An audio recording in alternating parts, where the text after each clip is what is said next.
بسم الله الرحمن الرحيم.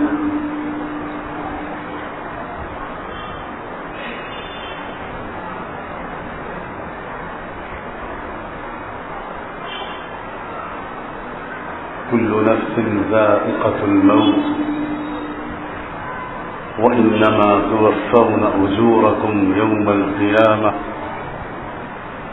فمن زحزح عن النار وأدخل الجنة فقد فاز وما الحياة الدنيا إلا متاع الغرور. وقال صلى الله عليه وآله وسلم: ذاق طعم الإيمان من رضي بالله ربا وبالإسلام دينا وبمحمد صلى الله عليه وسلم نبيا ورسولا، أو كما قال صلى الله عليه وسلم. سبحان ربك رب العزة عما يصفون وسلام على المرسلين والحمد لله رب العالمين. اللهم صل على سيدنا محمد وعلى آل سيدنا محمد وبارك وسلم. اللهم صل على سيدنا محمد وعلى آل سيدنا محمد وبارك وسلم. اللهم صل على سيدنا محمد وعلى آل سيدنا محمد وبارك وسلم.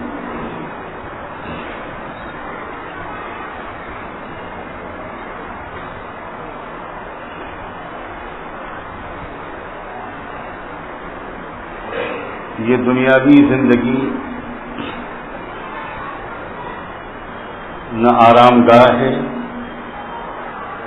اور نہ تفریح گاہ ہے اور نہ چراگاہ ہے. یہ زندگی صرف اور صرف امتحان گاہ ہے.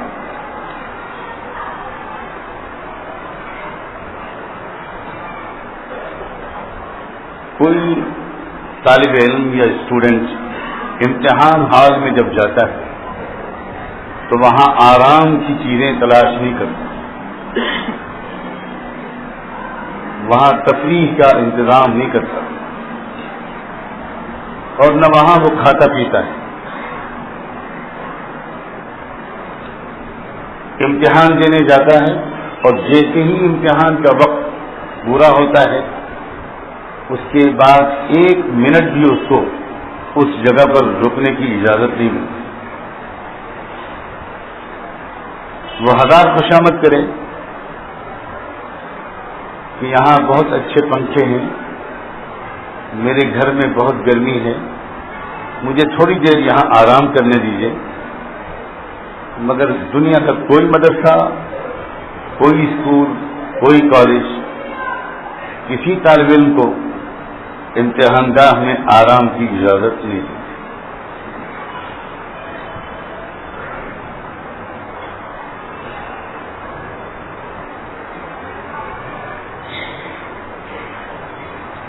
آرام گاہ میں آرام کا انتظام ہوتا ہے، تفریح گاہ میں تفریح کا بندوبست ہوتا ہے، اور چراگاہ میں جانور جب لے جائے جاتے ہیں تو صرف ایک مقصد ہوتا ہے کہ ان کا پیٹ بھر جائے.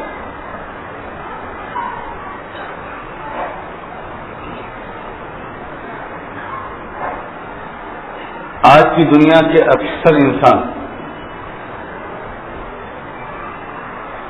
اس دنیا کی زندگی کو یا آرام گاہ سمجھتے ہیں یا تفریح گاہ سمجھتے ہیں اور یا چراگاہ. ساری دوڑ دھوپ، ساری تعلیم، دن اور رات کی تمام محنتیں اور تمنائیں بس اس لیے ہوتی ہیں آج کی دنیا میں اکثر کہ میرے اور میرے بچوں کے لیے زیادہ سے زیادہ آرام کا انتظام ہو جائے.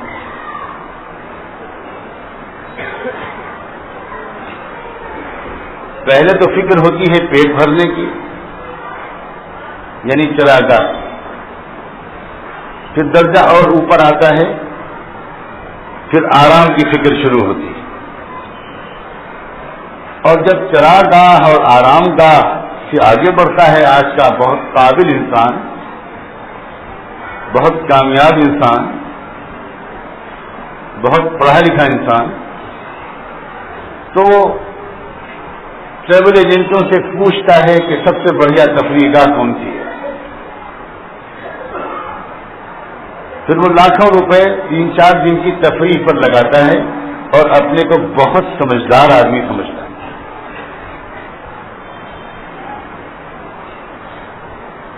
قل هل انبئكم بالاخسرين اعمالا الذين ضل سعيهم في الحياة الدنيا وهم يحسبون انهم يحسنون صنعا اولئك الذين كفروا بآيات ربهم.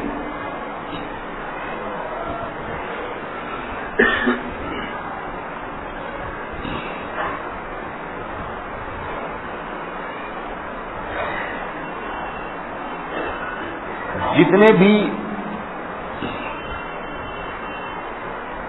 سچائیوں کے سب سے زیادہ جاننے والے انبیاء علیہم السلام دنیا میں آئے،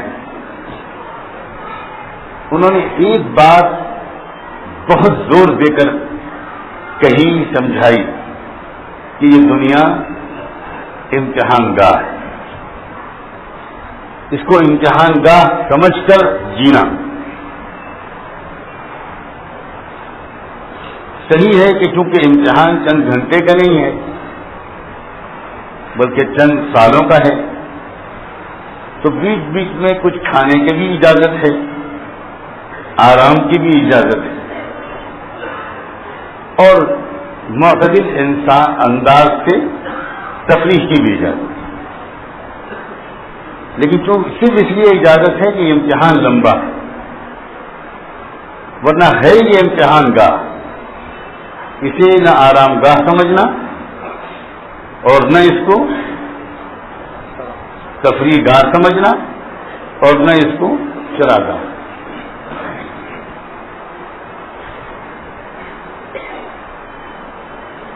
وہ مغربی تہذیب جس کو تہذیب کہنا بڑی بد تہذیبی ہے، وہی آدمی مغربی تہذیب کو تہذیب کہہ سکتا ہے جو بالکل اس سے واقف نہیں ہے، جس نے اس کی بدبودار سچائیوں کو دیکھا نہیں اور مکروہ اور گھناؤنے چہرے کو اس نے نہیں دیکھا. اس نے اپنے اوپر جو میک اپ چڑھا لیا ہے وہ اسی میک اپ کی وجہ سے مسمرائز ہو گیا، مسحور ہو گیا. وہ مغربی سوچ جو آج ہر کچے پکے گھر میں گھس گئی ہے، اور بہت کم دل دماغ ہیں، بہت کم، جو مغرب کو کما حقہ جانتے ہیں. حالانکہ وہ وقت اب بہت دور نہیں ہے کہ جب مغرب کی حقیقت دنیا کے سامنے آ جائے گی، بلکہ خاصی آ چکی ہے.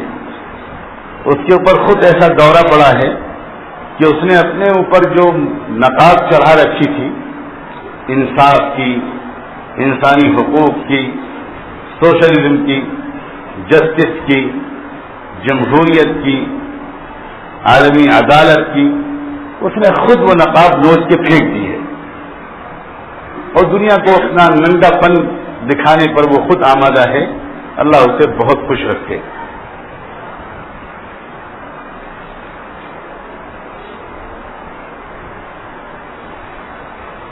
آج کی دنیا میں سب سے بڑا چیلنج یہ ہے کہ اس دنیا کو واقعی امتحان گاہ سمجھا جائے اور امتحان گاہ سمجھ کر یہاں وقت گزارا جائے. آرام گاہ، تفریح گاہ اور چراگاہ ہر گل نہ سمجھا جائے. بہت بڑا چیلنج ہے یہ، اور جو اس میں کامیاب ہو گیا وہ ہے اصل میں کامیاب. وَمَا الْحَيَاةُ الدُّنْيَا إِلَّا مَتَاعُ الْغُرُورِ.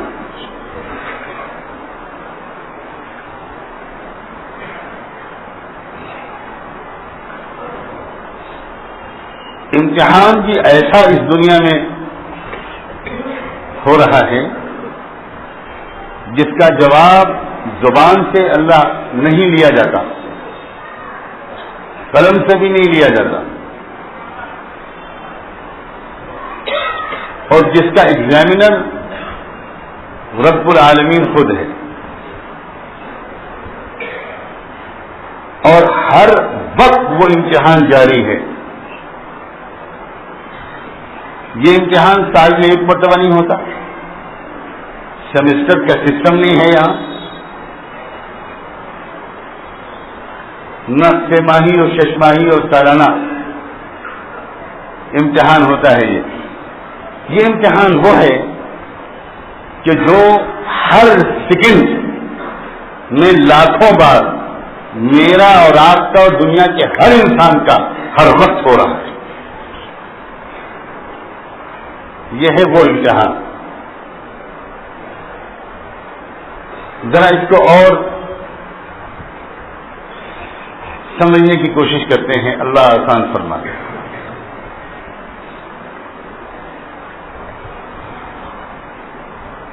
ہم میں سے ہر شخص اور دنیا کا ہر انسان، مرد ہو یا عورت،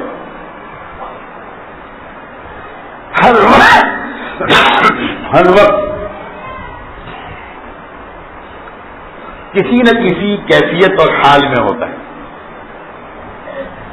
یا ہم خوش ہوتے ہیں، ہمیں کوئی خوشی ملتی ہے، نعمت ملتی ہے، کھانے کی، پینے کی، پہننے کی، کوئی بھی ایسی چیز جس سے ہماری طبیعت خوش ہو، ہماری تمنا پوری ہوتی ہے، ہماری کوشش کامیاب ہوتی ہے. اچھا کھانا ملتا ہے، ٹھنڈا پانی ملتا ہے، بستر ملتا ہے، شفا ملتی ہے، صحت ملتی ہے، جوانی ملتی ہے، نیند آتی ہے، طبیعت تر و تازہ ہوتی ہے، عزت ملتی ہے، شہرت ملتی ہے، سوسائٹی میں ایک مقام اور اسٹیٹس ملتا ہے، وغیرہ وغیرہ. کروڑوں نعمتیں سوچ لیجیے، جتنی سوچ سکیں. اب یہ نعمت جب ملتی ہے یا خوشی ملتی ہے، چھوٹی یا بڑی، جس وقت وہ ملتی ہے وہ ایک امتحان کا وقت ہوتا ہے. نعمت بھی مل نہیں ہوتی ہے، اور اللہ بندے اور بندی کے دل کی طرف دیکھ رہے ہوتے ہیں کہ میرا بندہ یا میری بندی اس نعمت کا استقبال کیسی قلبی کیفیت کے ساتھ کرتا ہے. کیا اس نے اس نعمت کو جو لیا، کار میں بیٹھا، اسکوٹر پہ بیٹھا، کھانا کھایا، گھڑی لگائی، چشمہ لگایا، کپڑے پہنے، نکلا، گیا، آیا، گھر میں آیا، گھر سے باہر گیا، بیوی کے خوبصورت چہرے کو دیکھا، بچوں کو دیکھا، دل خوش ہو گیا. یہ ہر وقت اللہ تعالیٰ دیکھ رہا ہے کہ ان نعمتوں کے لیتے وقت بندہ بالکل غافل ہے، اسے پتہ ہی نہیں کہ کس نے دی ہے. اس کے جواب میں بندے کے دل کی کیفیت کیا ہونی چاہیے؟ بالکل ایک نشے کی سی کیفیت ہے، وہ نعمتوں پر نعمتیں استعمال کر رہا ہے. اللہ تعالیٰ دیکھتا ہے بندے کو کہ بندہ کس کیفیت کے ساتھ ان نعمتوں کو لے رہا ہے. ہر وقت جس بندے اور بندی کے دل کی کیفیت اللہ تعالیٰ یہ دیکھتے ہیں کہ نعمتوں کے استعمال کرتے وقت میرا بندہ ایک دم متوجہ ہو جاتا ہے میری طرف، کہتا ہے کہ میرے اللہ یہ آپ نے دی ہے، یہ آپ کی عطا ہے، یہ آپ کی نعمت ہے، آپ کی تعریف ہے، آپ کی تعریف ہے، آپ نے دی ہے، آپ نے دی ہے. ہر وقت وہ یہ سوچتا رہتا ہے، ہر وقت ہر نعمت کے استعمال کرتے وقت اس کا دل کسی نہ کسی حد تک اپنے رب کی یاد کی طرف متوجہ ہو ہی جاتا ہے. جب بندے یا بندی کے دل کی یہ کیفیت اللہ تعالیٰ دیکھتے ہیں تو اس امتحان میں اس کو کامیاب کرا دیں. میرا بندہ کامیاب.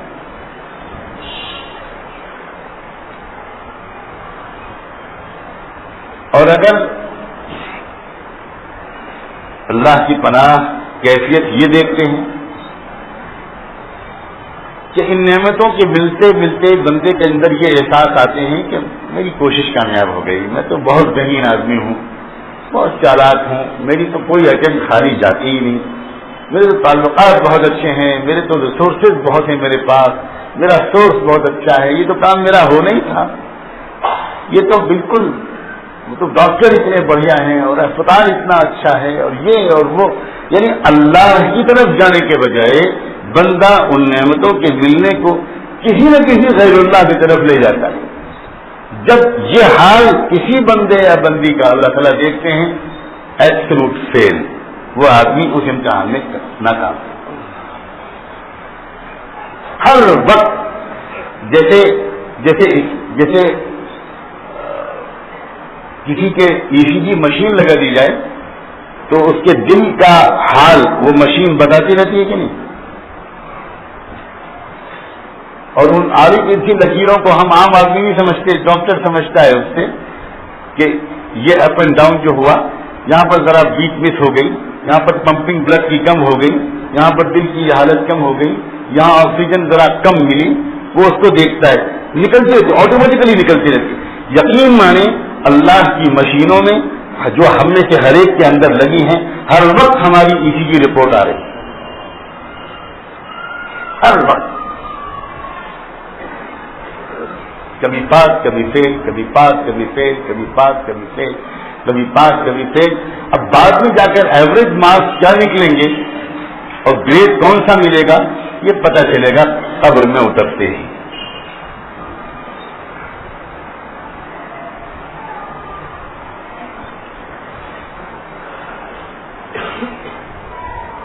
یا اگر کسی نعمت کے ملتے وقت، اور ہر وقت کروڑوں نعمتیں ہمیں اور آپ کو ملتی رہتی ہیں کہ نہیں، ہر وقت کروڑوں نعمت، کوئی شماری نہیں کر سکتا ان نعمتوں کو جو اس وقت آلریڈی ہمارے پاس ہیں جب ہم اور آپ یہاں بیٹھے ہوں.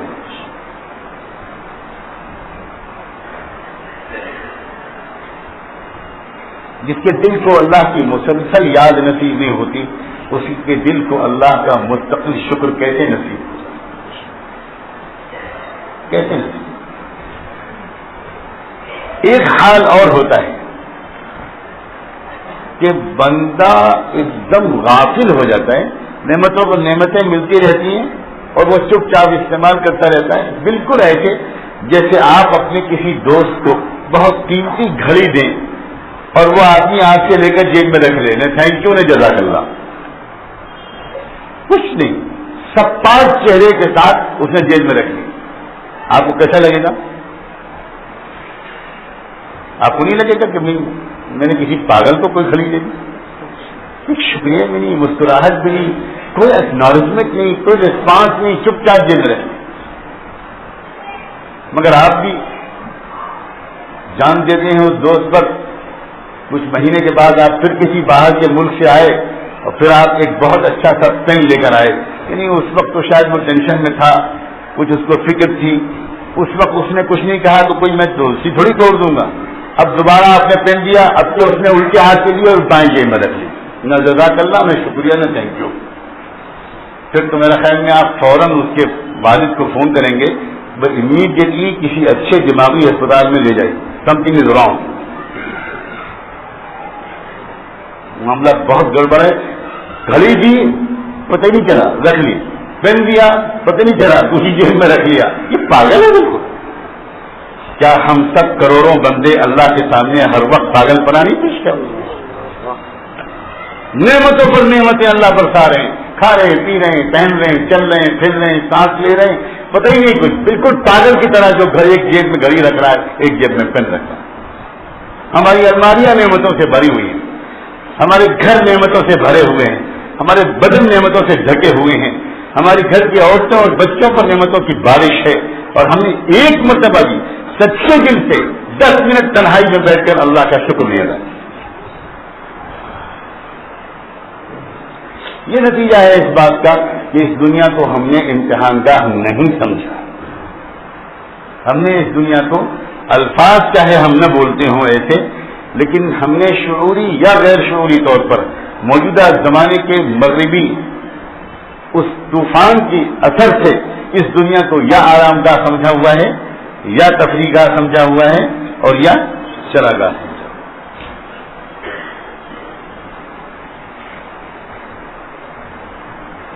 دنیا کی آبادی کو لوگ 3 حصوں میں تقسیم کرتے ہیں، ایک لوور کلاس ہے، ایک مڈل کلاس ہے، ایک اپر کلاس ہے۔ لوور کلاس ہر وقت بیچارہ صرف پیٹ کے پیچھے پاگل رہتا ہے، مڈل کلاس آرام کے پیچھے پاگل رہتا ہے، اور اپر کلاس تفریح کے پیچھے پاگل ہے۔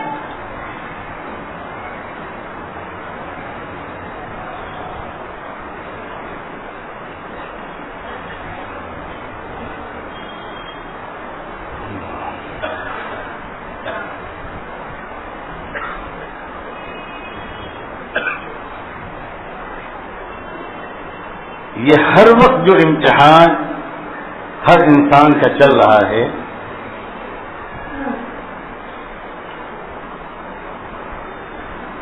اس امتحان کا جواب بندہ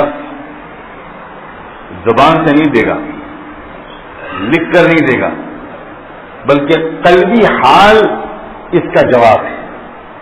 دل کی جو کیفیت ہے، اس دل کی کیفیت کے نتیجے میں، اس دل کی کیفیت سے اللہ تعالیٰ کے یہاں جواب ریکارڈ ہو رہے ہیں۔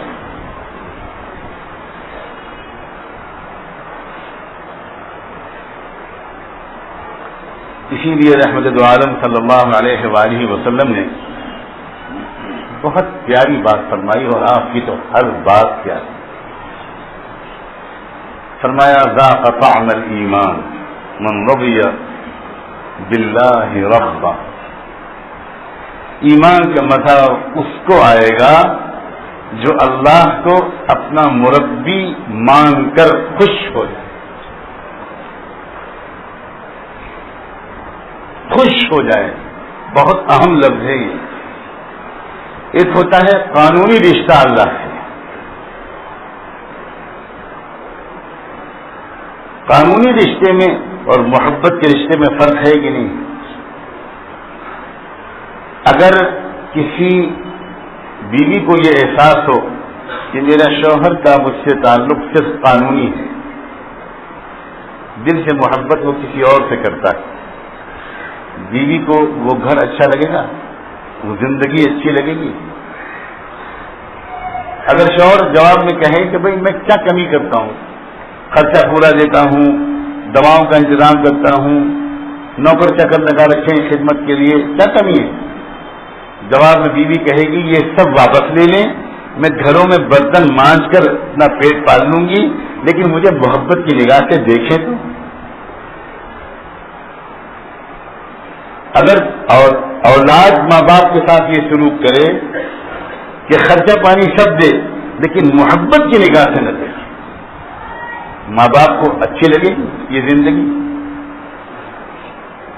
نوجوانی کی عمر میں اکثر نوجوانوں کو احساس نہیں ہوتا کہ ہمارے ماں باپ کو ہماری ایک مسکراہٹ سے اور چند منٹ ان کے پاس بیٹھ کر خیریت پوچھنے سے ان بوڑھے ماں باپ کے خون میں کتنا اضافہ ہو جاتا ہے۔ نہیں ہوتا ایسا۔ عجیب بات ہے، جن دنوں میں بوڑھے ماں باپ کو اپنے بچوں کی توجہ اور محبت کی ضرورت زیادہ ہوتی ہے، انہی دنوں میں بچوں کی جوانی اور مشغولیت زیادہ ہوتی ہے، اور اسی لیے بہت کم نوجوان ہیں دنیا میں، بہت کم جوان اور اولادیں ہیں جو نازک احساسات کو فیل کرتے ہوں، محسوس کرتے ہوں جو ان کے ماں باپ کے دل میں ہے، لیکن ماں باپ عام طور پر کمپرومائز کر لیتے ہیں، وہ بیچارے سمجھوتا کر لیتے ہیں، وہ جانتے ہیں کہ اگر اور زیادہ سختی کی تو میں گھر سے ہی نکال دیا جاؤں، میرا بیٹا اپنی بیوی کو لے کر گھر سے باہر کہیں چلا جائے گا، چھوڑ دے گا ہم کو اکیلا، اس لیے وہ راضی رہتے ہیں بیچارے۔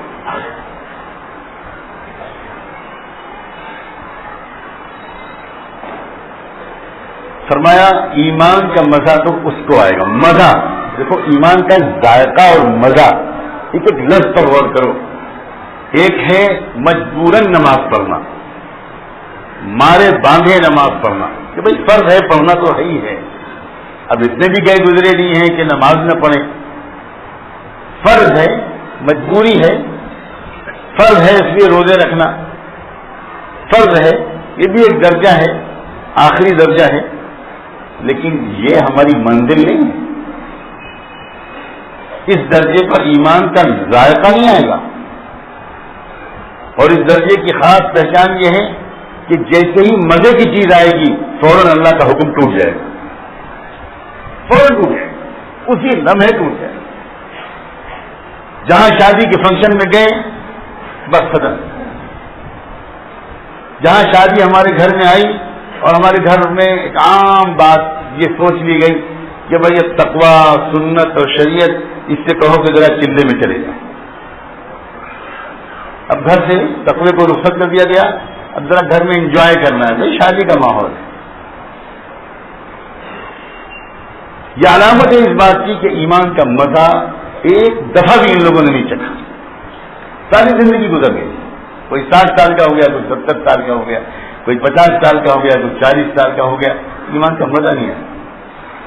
مزہ کیسے آتا ہے؟ سب سے پہلے اللہ کے رسول فرماتے ہیں اللہ کو اپنا رب تسلیم کر کے، اور رب بمانے مربی، اپنا مربی تسلیم کر کے راضی اور خوش ہو جاؤ. ہر وقت سوچو، ہر وقت اس بات کو وقتاً فوقتاً سوچو، ایک دوسرے سے اس موضوع پہ بات کرو، گھر میں یہ موضوع چھیڑو. میاں بیوی تنہائی میں جہاں محبت کی اور باتیں کریں وہاں یہ بھی تو کریں کیا پیارا رب ہے ہمارا تمہارا. 50 سال گزر جاتے ہیں، آدمی ایک مرتبہ بھی اپنے بیڈ روم میں بیٹھ کر اپنی بیوی سے اور اپنے گھر میں بیٹھ کر اپنے بچوں سے رب کی حسن و جمال کو بیان ہی نہیں کرتا. ایک مصنوعی زندگی ہے، بالکل مصنوعی تعلق ہے، بناوٹی، اوپر اوپر کا قانونی. ورنہ جس سے محبت ہوتی ہے اور جو اچھا لگتا ہے وہ تو بلا وجہ بار بار آدمی اس کا تذکرہ چھیڑتا ہے.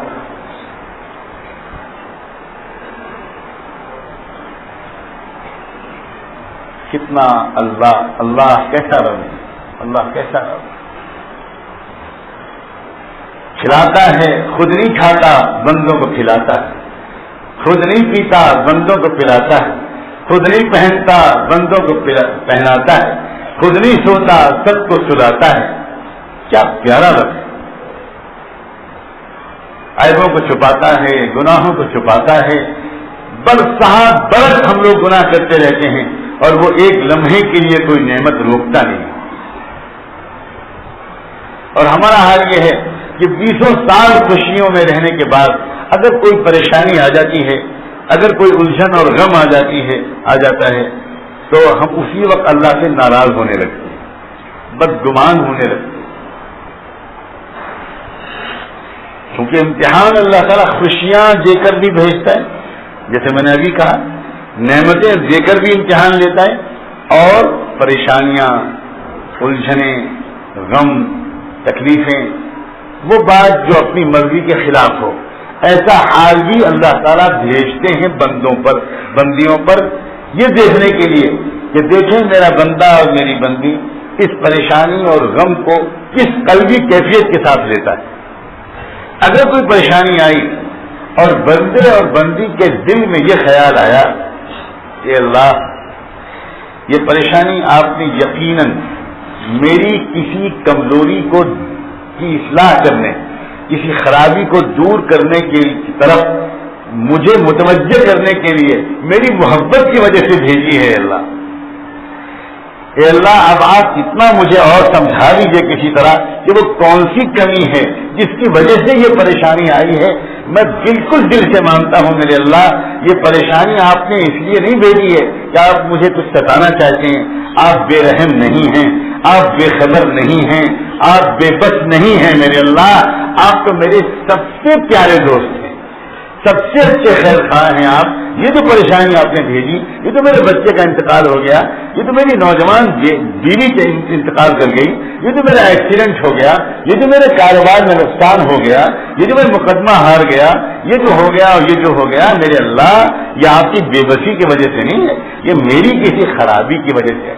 اور وہ بھی میرے اللہ شاید ابھی آپ مجھ سے ناراض نہیں ہیں، بلکہ آپ نے صرف میری کسی خرابی کو دور کرنے کے لیے، مجھے متوجہ کرنے کے لیے ہلکے سے جھٹکا لگایا ہے. آپ نے 20 سال انتظار کیا، کاش کہ میں اس کے بغیر سمجھ گیا ہوتا. مگر آپ ایسے استاد ہیں جو آسانی سے اپنے شاگرد سے مایوس نہیں ہوتا، جلدی سے مایوس نہیں ہوتا. بہت دن انتظار کیا آپ نے، پھر آپ نے دیکھا یہ تو نہیں مانتا، یہ تو گناہ نہیں چھوڑتا، شاید میں تکلیف بھیجوں تو لعلہم یرجعون، شاید یہ اس کے بعد ہی کچھ اس کو عقل آ جائے. اے اللہ، میں بالکل دل سے مانتا ہوں یہ پریشانی آپ کی کمزوری کی وجہ سے نہیں آئی، آپ کی بے رحمی کی وجہ سے نہیں آئی، آپ کی بے خبری کی وجہ سے نہیں آئی، یہ میرے کسی گناہ اور غلطی کی وجہ سے آئی. اے اللہ، اتنے گناہ تو میں نے پکڑ لیے اپنے، لیکن باقی اور بھی ہیں. جیسے عورتیں اپنے سب جوئیں نہیں نکال پاتی، کچھ جوئیں نکالنے کے لیے کسی اور لڑکی سے، کسی اور سہیلی بہن سے مدد لیتی ہیں.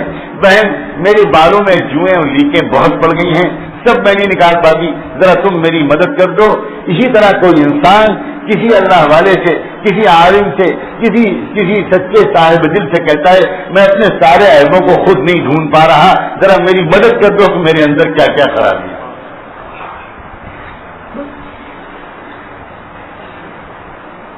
لیکن جس کو اپنے بالوں کی جوؤں کی خبر ہی نہ ہو، جس کو اپنے سر سے پیر تک کے عیبوں کی خبر ہی نہ ہو، وہ دوسروں کی جوئیں نکالتا پھرتا ہے، دوسروں کے عیب دیکھتا پھرتا ہے، اپنے عیبوں کا پتہ ہی ہے، خبر ہی نہیں.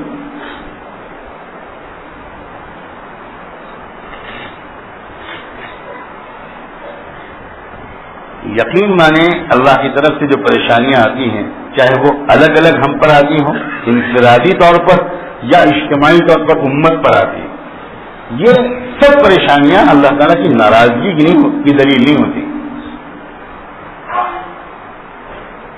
یہ سمجھنا کہ پوری امت پر اللہ تعالیٰ ناراض ہے اور اس لیے ہر جگہ ایسے حالات آ رہے ہیں، یہ تنہا ایک وجہ نہیں ہوتی. قرآن مجید نے اس کو بہت کھولا ہے کہ امت پر جو حالات آتے ہیں ان کے الگ الگ اسباب آتے ہیں. حالات تو صحابہ پر بھی آتے تھے، تو کیا اللہ ان سے ناراض ہوتے تھے؟ ہر پریشانی اور ہر تنگ حال اللہ کی ناراضگی کی علامت نہیں ہوتا. دوستو، بڑے یقین سے کہتا ہوں اللہ جلدی ناراض نہیں ہوا کرتے، بڑا انتظار کرتے ہیں. اور اگر اللہ جلدی ناراض ہوا کرتے تو شاید ہم اور آپ یہاں نہ بیٹھے ہوتے، دھسا دیے گئے ہوتے، سور اور بندر بنا دیے گئے ہوتے، صورتیں مست کر دی گئی ہوتی اور پتہ نہیں کیا کر دیا ہوتا اللہ نے. اللہ کی ناراضگی کھیل نہیں ہے، یہ تو کرم ہے اللہ کا کہ اللہ برس انتظار کرتے ہیں. اور ایسا انتظار کرتے ہیں کہ دن بھر انتظار کرتے ہیں، رات بھر انتظار کرتے ہیں. جب رات کا آخری حصہ آتا ہے تو اللہ تعالیٰ کہتے ہیں میرا بندہ مشغول بہت تھا، تھکا ہوا تھا، نہیں کر سکا مجھ سے توبہ، چلو میں رات میں ذرا نیچے اتر آتا ہوں، آسمان دنیا پر آتا ہوں. اور آواز لگاتے ہیں اللہ خود، ہر ملتا کوئی ہے توبہ کرنے والا جو مجھ سے معافی مانگے؟ کوئی ہے؟ سبحان اللہ. انتظار کرنے کے بعد 24 گھنٹے میں جب توبہ نہیں کی تو اللہ کو تو ناراض ہونا چاہیے تھا، مگر سبحان اللہ کی قدرت کے اللہ اتنی جلدی ناراض نہیں ہوتے. عزیزوں، نوجوانوں، شکر کی بات ہے کہ اللہ اتنی جلدی ناراض نہیں. پھر ہفتے بھر انتظار کیا، اور جب ہفتے بھر میں بھی کسی نے کوئی توجہ نہیں کی، اپنے عیب نہیں ٹٹولے، کسی دوست کو فون نہیں کیا، کسی اللہ والے کے پاس نہیں گیا، کسی علاج کرنے والے سے نہیں پوچھا میں کیا کروں، میری آنکھیں قابو میں نہیں ہیں، میں کیا کروں کہ میرے دل میں گندے گندے خیالات آتے رہتے ہیں، کچھ نہیں کیا اس نے، تب بھی اللہ ناراض نہیں ہوئے. اور پھر کیا ہوا؟ جہاں جمعے کی رات آئی، جمعرات کی شام آئی، اور مغرب کے وقت سے لے کر اگلے دن کی مغرب تک پورے 24 گھنٹے اللہ تعالیٰ آوازیں لگاتے ہیں اب بھی میں انتظار میں ہوں، بندے آ رہا ہے کوئی مجھ سے مانگنے کے لیے، کوئی توبہ کرتا ہے. بات پھر عجیب ہے واقعی اس سلسلے کا بیان. مہینوں انتظار کرنے کے بعد بھی اللہ تعالیٰ مایوس نہیں ہوتے. اچھا حالات ماحول خراب ہے، میرے بندے ذرا کم ہمت کے ہیں، ذرا پھنس گئے ہیں، ایسا معاملہ ہو گیا ہے، نفس و شیطان ان کے پیچھے لگے ہوئے ہیں، میں بھیجتا ہوں پورا مہینہ مغفرت کا، میں بھیجتا ہوں، میں کرتا ہوں ایسا انتظام کہ 24 گھنٹے اور 10 گھنٹے اور 12 گھنٹے میں کام نہیں چل رہا تو میں پورا مہینہ انتظار کروں گا. ہر لمحے مغفرت کی بارش ہوگی، سحری کے وقت میں مجھے یاد کر لیں گے, افطار کے وقت میں دعا کر مانگ لیں گے, میں معاف کر دوں گا, میں یہ کر دوں گا, میں وہ کر دوں گا. جیسے سیل لگتی ہے نا کہ بھائی آؤ 50% ڈسکاؤنٹ پر سیل لگی ہوئی, آؤ کپڑا خرید کے لے جاؤ, آج یہ لے جاؤ. رمضان مبارک کا مہینہ جنت کی سیل.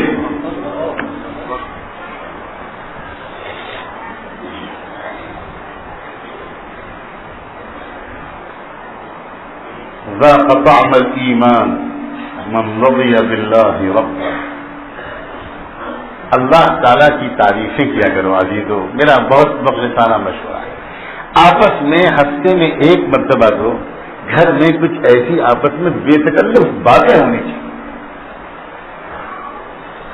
آپس میں ایک دوسرے سے اس طرح کی باتیں کرو, بچوں کے ساتھ باتیں کرو بیٹھ کر. ہمارے بچے اللہ سے واقف ہی نہیں, جانتے ہی.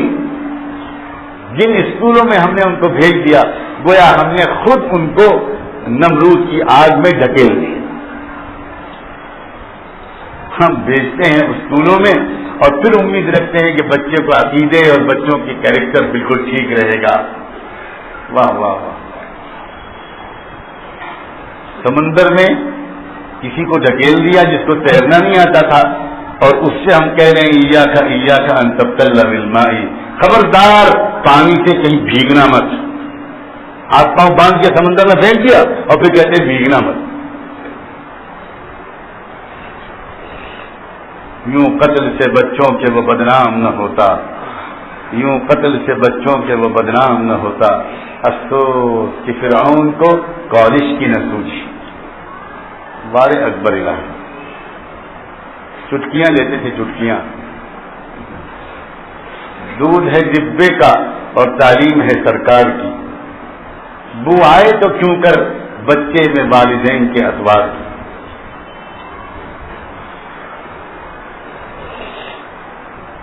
اللہ سے جب رشتہ جڑتا ہے قانونی سے اوپر اٹھ کر رضا کا, محبت کا, تعلق کا, اچھی امیدوں کا, تو پھر بندہ بہت, اس کی سوچنے کی سطح بہت بلند ہو جائے, بہت بلند ہو جائے. پھر وہ زندگی کو انجوائے کرتا ہے. سچ بات کہہ رہا ہوں, اللہ کی قسم, کوئی کھرب پتی اور ملینائر اور بلینائر اس زندگی کو انجوائے نہیں کر رہا ہے سوائے اس شخص کے جس کے دل کو اللہ سے محبت کا تعلق ہے. محبت کے تعلق والا اس زندگی کو انجوائے کر رہا ہے. جنت میں اس کو کیا مزے آئیں گے وہ تو بعد میں آئیں گے, پہلے تو اس دنیا میں اس جنت کا مزہ لے گا.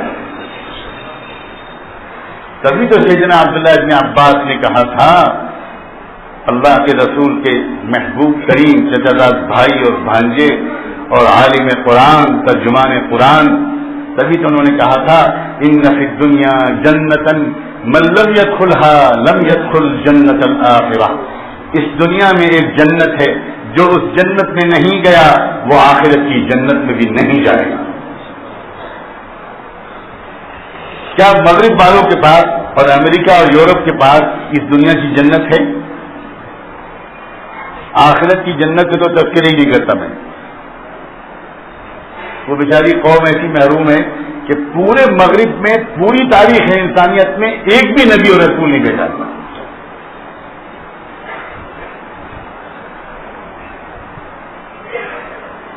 ان کو اسی لیے عیسیٰ علیہ السلام پر ایمان کا ڈھونگ رچانا پڑا. نبی بھی ان کو مشرق سے فلسطین سے امپورٹ کرنا پڑا. وہاں کوئی نبی ہوتا تو امپورٹڈ نبی کی کیا ضرورت تھی؟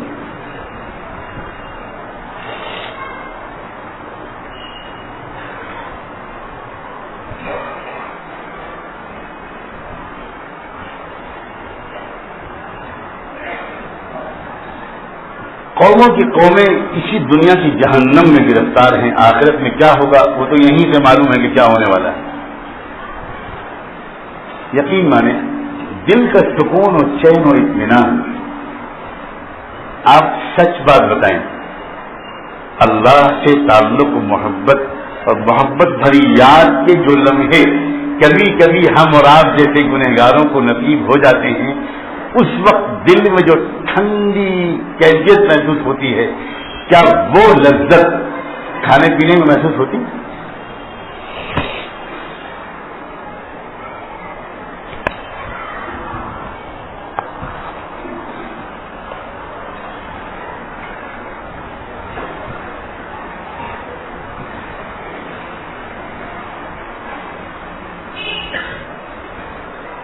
ایک اللہ کا کہ نیک بندے کے واقعات تاریخ کی بہت مستند کتابوں میں لکھا ہے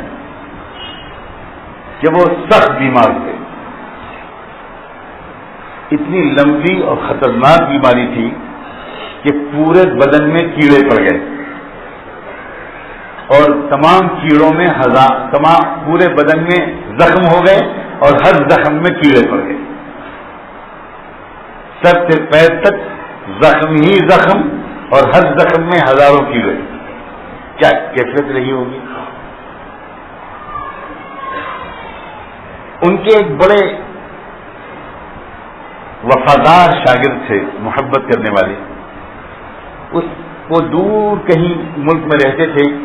ان کو اطلاع ملی کہ میرے استاد، میرے مربی، میرے شیخ اور مرشد کا یہ حال ہے. تو وہ سفر کر کے ان کی خدمت اور عیادت کے ارادے سے گئے. حال جو دیکھا تو کانپ گئے. اللہ کا اتنا بڑا ولی اور پورے بدن میں زخم اور کیڑے. کھڑے رہے، چپ چاپ روتے رہے. محسوس کیا کہ بے ہوش پڑے ہیں، ہوش تو ہے نہیں کچھ، لیکن اس کے باوجود ان کے ہونٹ ہل رہے تھے. کان لگا کر سننے کی کوشش کی تو آواز آئی کہ وہ کہہ رہے تھے الحمدللہ الحمدللہ الحمدللہ. کپ کپی آ گئی، لفظہ طاری ہو گیا اور ایک دم سے سجدے میں گر کر اللہ سے دعا مانگی کہ میرے اللہ یا تو اپنے اس بندے کو شفا دے دے یا ان کی مشکل آسان کرنا. لیکن اتنی درخواست ہے کہ اگر شفا اور صحت مقدر نہیں ہے تو حسن خاتمہ فرما دے. مگر اس سے پہلے چند منٹ کے لیے ہوش آ جائے. ایک بہت ضروری بات میں ان سے پوچھنا چاہتا ہوں. اللہ مان جائے. کچھ ایسی دعا مانگی کہ اللہ تعالیٰ نے اسی وقت ان کو ہوش دے دیا. انہوں نے آنکھ کھولی، یہ جھک گئے، سلام کیا، پہچان گئے. انہوں نے پوچھا کہ حضرت باقی بات بعد میں، ایک بات جلدی سے بتا دیجئے کہ اس حال میں آپ اللہ کا شکر ادا کر رہے ہیں، یہ شکر کا حال ہے کہ کون سا وقت ہے الحمدللہ کہنے کا؟ حضرت اتنی تکلیف میں آپ ہیں، صبر کا حال ہے یہ بات تو سمجھ میں آتی ہے، مگر شکر کا حال ہے یہ سمجھ میں نہیں آتی. تو انہوں نے کہا کہ یہ میرے اور میرے رب کے درمیان ایک راز تھا، مگر تم آئے ہو دور سے اور شاید اسی لیے اللہ نے مجھ کو تھوڑا موقع دے دیا کہ میں تم کو یہ بتا سکوں، اس لیے یہ راز میں تم کو شریک کرتا ہوں. میں اللہ کا شکر اس پر ادا کر رہا ہوں کہ اس نے میرا جسم تو بیمار ڈال دیا مگر میرا دل تو تندرست رکھا. اگر وہ میرا اللہ الٹا کر دیتا اور میرا دل بیمار کر دیتا اور جسم تندرست ہوتا تو میں کیا کر لیتا؟ اب بتاؤ کہ جس کے دل کی یہ کیفیت ہوگی وہ اس حالت میں بھی دنیا میں جنت کا مزہ چلتا. یہی تو وجہ ہے کہ جب سیدنا عمر بن خطاب رضی اللہ تعالیٰ عنہ نے ایک مرتبہ حضرت بلال کی پیٹھ پر، کمر پر ان کی نظر پڑ گئی تو انہوں نے حضرت بلال کو پکڑ لیا، لپٹا لیا اور کہا بلال تم کو رسول اللہ کا واسطہ مجھے ایک مرتبہ بتا دو کہ یہ تکلیف تم نے برداشت کیسے کی تھی؟ پوری کمر پر آگ سے جلنے کے نشانات، چربی کے پگھلنے کے نشانات، کھال ابھری ہوئی، یہ کیسے برداشت کیا بلال؟ تو حضرت بلال نے سیدنا عمر کی داڑھی میں ہاتھ دیتے ہوئے کہا بھیا تم نے کہا ہے اس لیے بتاتا ہوں ورنہ قسم ہے میں کسی کو نہ بتاتا. یہ بات بالکل تم کو یقین سے بتاتا ہوں. جس وقت وہ لوگ مجھ کو آگ پر لٹاتے تھے، ریت پر گھسیٹتے تھے، تپتے ہوئے کوئلے سے داغتے تھے تو کیا ہوتا تھا؟ میں یقین کرو میرے بدن کو جو تکلیف پہنچتی تھی مجھے اس کا زیادہ احساس ہی نہیں ہوتا تھا.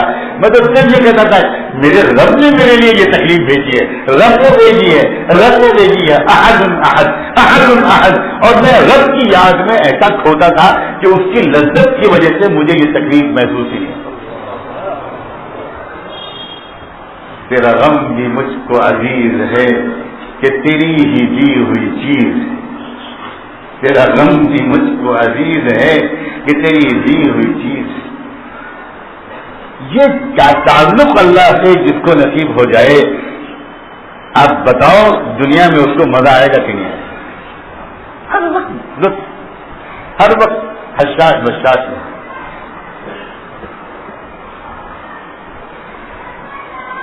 کیا یہ ایسی چیز نہیں ہے جس کو حاصل کرنے کی تمنا کی جائے؟ کیا یہ ایسی چیز نہیں ہے جس کو حاصل کرنے کے لیے کچھ کوشش کی جائے؟ کیا یہ ایسی چیز نہیں ہے جس کے بغیر زندگی سونی اور ویران رہتی ہے؟ مزہ نہیں آتا زندگی کا، یقین مان.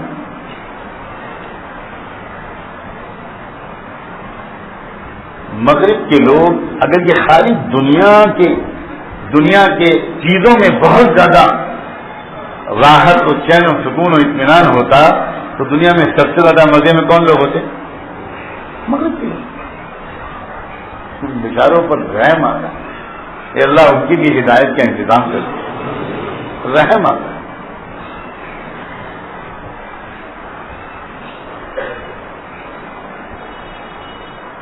اور ہم ہندوستانی لوگ ان مغرب والوں کی نقل کرنے کو اپنے لیے معراج سمجھتے. عجیب بات ہے، مجھے واقعی حیرت ہوتی ہے.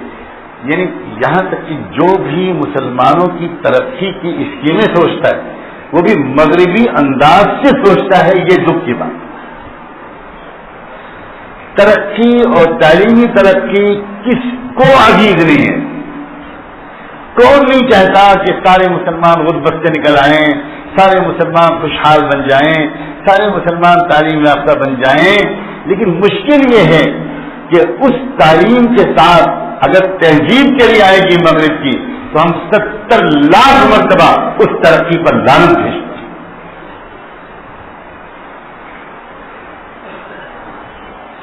ہماری کچھ اور ویلیوز ہیں، ہماری کچھ اور قدریں ہیں. ہم اپنے ماں باپ کے پیروں کے تلے چاٹنے والی قوم ہیں. ہم اس امت کے افراد ہیں جس کے عظیم ترین رہبروں میں ایک انسانی تاریخ میں قانون کے عظیم ترین ماہروں میں ایک گزرے ہیں امام شافعی رحمۃ اللہ.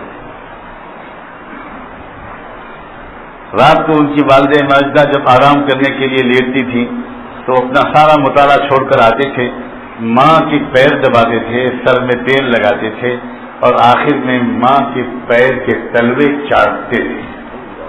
ان کی ماں کہتی تھی بیٹا محمد، امام شافعی کا اصل نام محمد ابن ادریس تھا، وہ کہتی تھی محمد بیٹا تو بہت بڑا عالم ہے.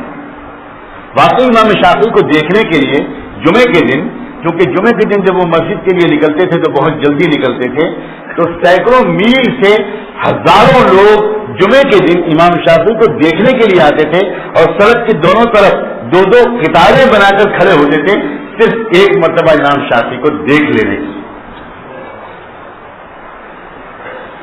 وہ امام شافعی اپنی ماں کے پیروں کے تلوے چاٹتے تھے اور ماں کہتی تھی بیٹا تو بہت بڑا عالم ہے، فقیہ ہے، محدث ہے، امام ہے، رہبر ہے، یہ میرے پیروں کے تلوے کیوں چاٹتا ہے؟ تو امام شافعی کہتے تھے اماں میں آپ کے پیروں کے تلوے نہیں چاٹتا، میں اپنی جنت چاٹتا ہوں، اس لیے کہ میرے آقا اور محبوب محمد رسول اللہ نے جو تہذیب سکھائی اس میں انہوں نے یہ کہا کہ الجنت تحت اقدام الامہات، جنت تو ماؤں کے پیروں کے نیچے ہوتی. اور مغرب جس کے پیچھے ہم دیوانے ہیں اس کا کیا حال ہے؟ اس کا حال یہ ہے کہ ابھی لیٹسٹ اسٹیٹسٹکس آئی ہیں سویڈن کی کہ سویڈن میں اس وقت 83%، 83% اوور 60 لوگ 60 سال کی عمر زیادہ جن کی ہو گئی، وہ 83% خاندانوں نے اپنی اولادوں نے اپنے بوڑھے ماں باپ کو اولڈ سینٹر میں نکال کے پھینکوا دیا ہے، گھر میں رکھنے کو تیار نہیں. جس دن 60ویں سالگرہ منائی جاتی ہے تو بچے کیک کاٹ رہے ہوتے ہیں اور ماں باپ رو رہے ہوتے ہیں کہ بس اب شام تک فون کر دے گا میرا بچہ اور اولڈ سینٹر سے کوئی آئے گی گاڑی اور مجھے کتے اور بھینس کی طرح پکڑ کے لے جائے. یہ ہے وہ تہذیب جس کو ہم اختیار کر رہے ہیں، جس کا لباس، جس کی وضاحت، جس کی سوچ، جس کے طریقے پر ڈرائنگ روم، جس کے طریقے پر بیڈ روم، ہر کچھ ہمارے سامنے ویسٹرن ماڈل. لا حول ولا قوت الا باللہ.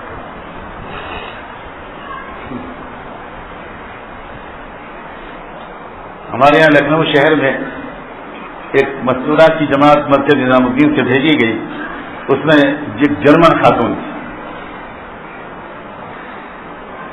حضرت جی رحمۃ اللہ علیہ کی طرف سے تاجر کے نام خط آیا کہ یہ جرمن خاتون جرمنی کے سب سے بڑے فلم پروڈیوسر کی بیٹی ہے، billions and billions of dollar کی اس کی پراپرٹی چھوڑ کر وہ اسلام میں داخل ہوئی ہے اور دین سیکھنے کے لیے آئی ہے. اس کو مشورے سے سب سے پہلے لکھنؤ بھیجا جا رہا ہے. مجھے حکم دیا گیا کہ جتنا ہو سکے میں اس جماعت کے ساتھ وقت گزاروں. لکھنؤ میں اس جماعت کی کام کی جو ترتیب مختلف حلقوں میں بنوائی گئی، اس میں اس بات کا خیال رکھا گیا کہ ہمارے علاقے کے جو گویا پوش لوکیلٹیز ہیں، کالونیز ہیں، جو سول لائن کا ایریا ہے، جہاں سب زیادہ پڑھے لکھے اور زیادہ خوشحال دانشور قسم کے لوگ رہتے ہیں، ان کے علاقوں میں مستورات کے اجتماعات زیادہ ہوں تاکہ اس طبقے کی مستورات بھی جرمن خاتون کے نام پر تو آئی جائیں گی. ویسے تو ماشاءاللہ بیگمات دینی مجموعوں میں تو آتی ہیں. وہ تو انسلٹ ہے زیادہ بڑے لوگوں کا کہ وہ عام لوگوں کے ساتھ بیٹھیں.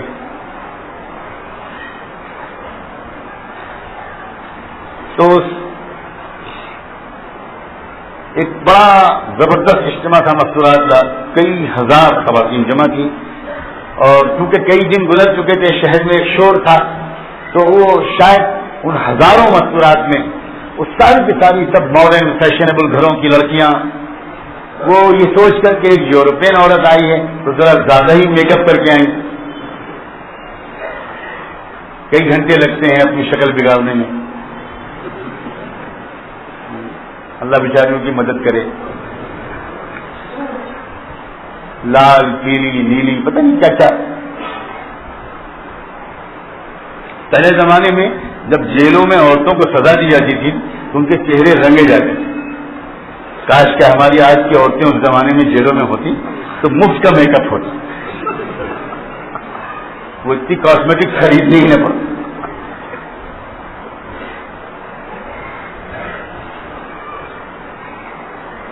کیا زمانہ ہے. اس خاتون کی وجہ سے واقعی بہت سجی سجائی عورتیں جمع ہوئی، اور وہ جرمن خاتون جب بیان کرنے بیٹھی اور اس نے مجمع پر نظر ڈالی تو رونے لگی. اور اس نے میرے پاس ایک جلدی سے پرچہ لکھ کے بھیجا کہ can I make a plain talking right now. صاف اور کھری باتیں میں کر سکتی ہوں، مجھے اجازت ہے. کیونکہ تبلیغ میں تو بہت حکمت اور بہت نرمی سے بات کہنے کی ہدایات دی جاتی، اور وہ بالکل جذبات کے بے قابو ہو گئے. اس نے مجھے لکھ کے بھیجا کہ کیا میں بہت ہی پلین ٹاکنگ کر سکتی ہوں. میں نے فوراً جواب دیا کہ جو اللہ کے دل میں ڈالے اللہ کا نام لے کر کھل کے کہو. اس وقت نیت کر لو کہ تم بیوی فاطمہ کا پیغام پہنچانے آئی ہو. اللہ اکبر. پھر اس نے جو خبر لی ہمارے شہر کی عورتوں کی، اس نے کہا برا نہ ماننا میری لڑکی سہیلیوں بہنوں، برا نہ ماننا. ہمارے یہاں کتوں کو ایک بیماری ہوتی ہے، اور اس بیماری میں یہ ہوتا ہے کہ وہ کتے فریش کھانا نہیں کھانا چاہتے. جب تک کھانا سرو نہ جائے تب تک وہ کتا کھانا کھاتا ہی نہیں. مجھے لگتا ہے کہ تم لوگوں کو ان کتوں کی بیماریاں لگ گئی ہیں. جو تہذیب سڑ گل گئی ہے اور جس کو ہم وامٹ کر کے نکال رہے ہیں، طے کر رہے ہیں، چھوڑ رہے ہیں، اور اس تہذیب کو چھوڑ کر عائشہ اور خدیجہ اور فاطمہ اور کلثوم کی ہم تہذیب کو اختیار کر رہے ہیں. اب تم ان کتوں کی طرح اس تہذیب کو اپنی زبانوں سے چاٹ رہی ہو. تو اس نے کہا کہ تمہارا یہ حسن تمہارے شوہروں کی امانت تھا. اب حرام تھا کہ کوئی عورت بھی تمہارے حسن کو دیکھے، مرد تو مرد. مجھے مسئلہ معلوم ہوا ہے، میں نے نکلتے ہی جماعت میں مسئلے معلوم کیے. عورت کا حسن کون دیکھ سکتا ہے؟ یہ میرے پاس لسٹ ہے. میں فلاں ملک میں گئی تھی، وہاں کے شیخ الاسلام نے مجھے لکھ کر دیا ہے عورت کا حسن شوہر کی امانت ہوتا ہے. شوہر کے سوا کسی محرم کو بھی اور کسی عورت کو بھی اس کے حسن کو دیکھنے کی اجازت نہیں ہے. تم بازاری ننگی عورتوں کی طرح یہاں آئے ہو. یقین مانو، جب کسی مسلمانوں کے ادارے میں جاتے ہیں ایک طرف خوشی ہوتی ہے، ایک طرف غم ہوتا ہے. خوشی اس پر ہو رہی ہے کچھ لوگ پڑھ لکھ رہے ہیں، اور غم اس پر ہوتا ہے کہ جو رہا کہا سنت کی تہذیب کا معاشرہ گھر میں تھا وہ رخصت ہو گیا۔ رَفَعَ الْإِسْلَامُ مَنْ رَضِيَ بِاللَّهِ رَبًّا وَبِالْإِسْلَامِ دِينًا۔ اسلام ایک تہذیب کی حیثیت سے، ایک دین کی حیثیت سے، ایک زندگی گزارنے کے مکمل طریقے کی حیثیت سے اگر ہم کو پسند نہیں ہوگا تو اللہ کو ہم پسند نہیں۔ یہ طریقہ کہ تھوڑا سا اسلام باقی کفر، تھوڑا سا اسلام مسجد میں ہم مسلمان اور شادی کے محفلوں میں ہم کافر، بازاروں میں ہم باغی، فنکشنز میں ہم بالکل فاسق و فاجر اور آزاد، یہ طریقہ عزیزو امتحان میں فیل ہونے کا ہے، کامیاب ہونے کا ہے۔ اسلام ایک دین کی حیثیت سے ہمیں پسند ہونا چاہیے۔ ہم مسلمان بائی چانس نہیں ہیں، ہم مسلمان بائی چوائس۔ ہم نے غور کر کے، خوب غور کر کے پسند کیا ہے اسلام کو، واللہ العظیم۔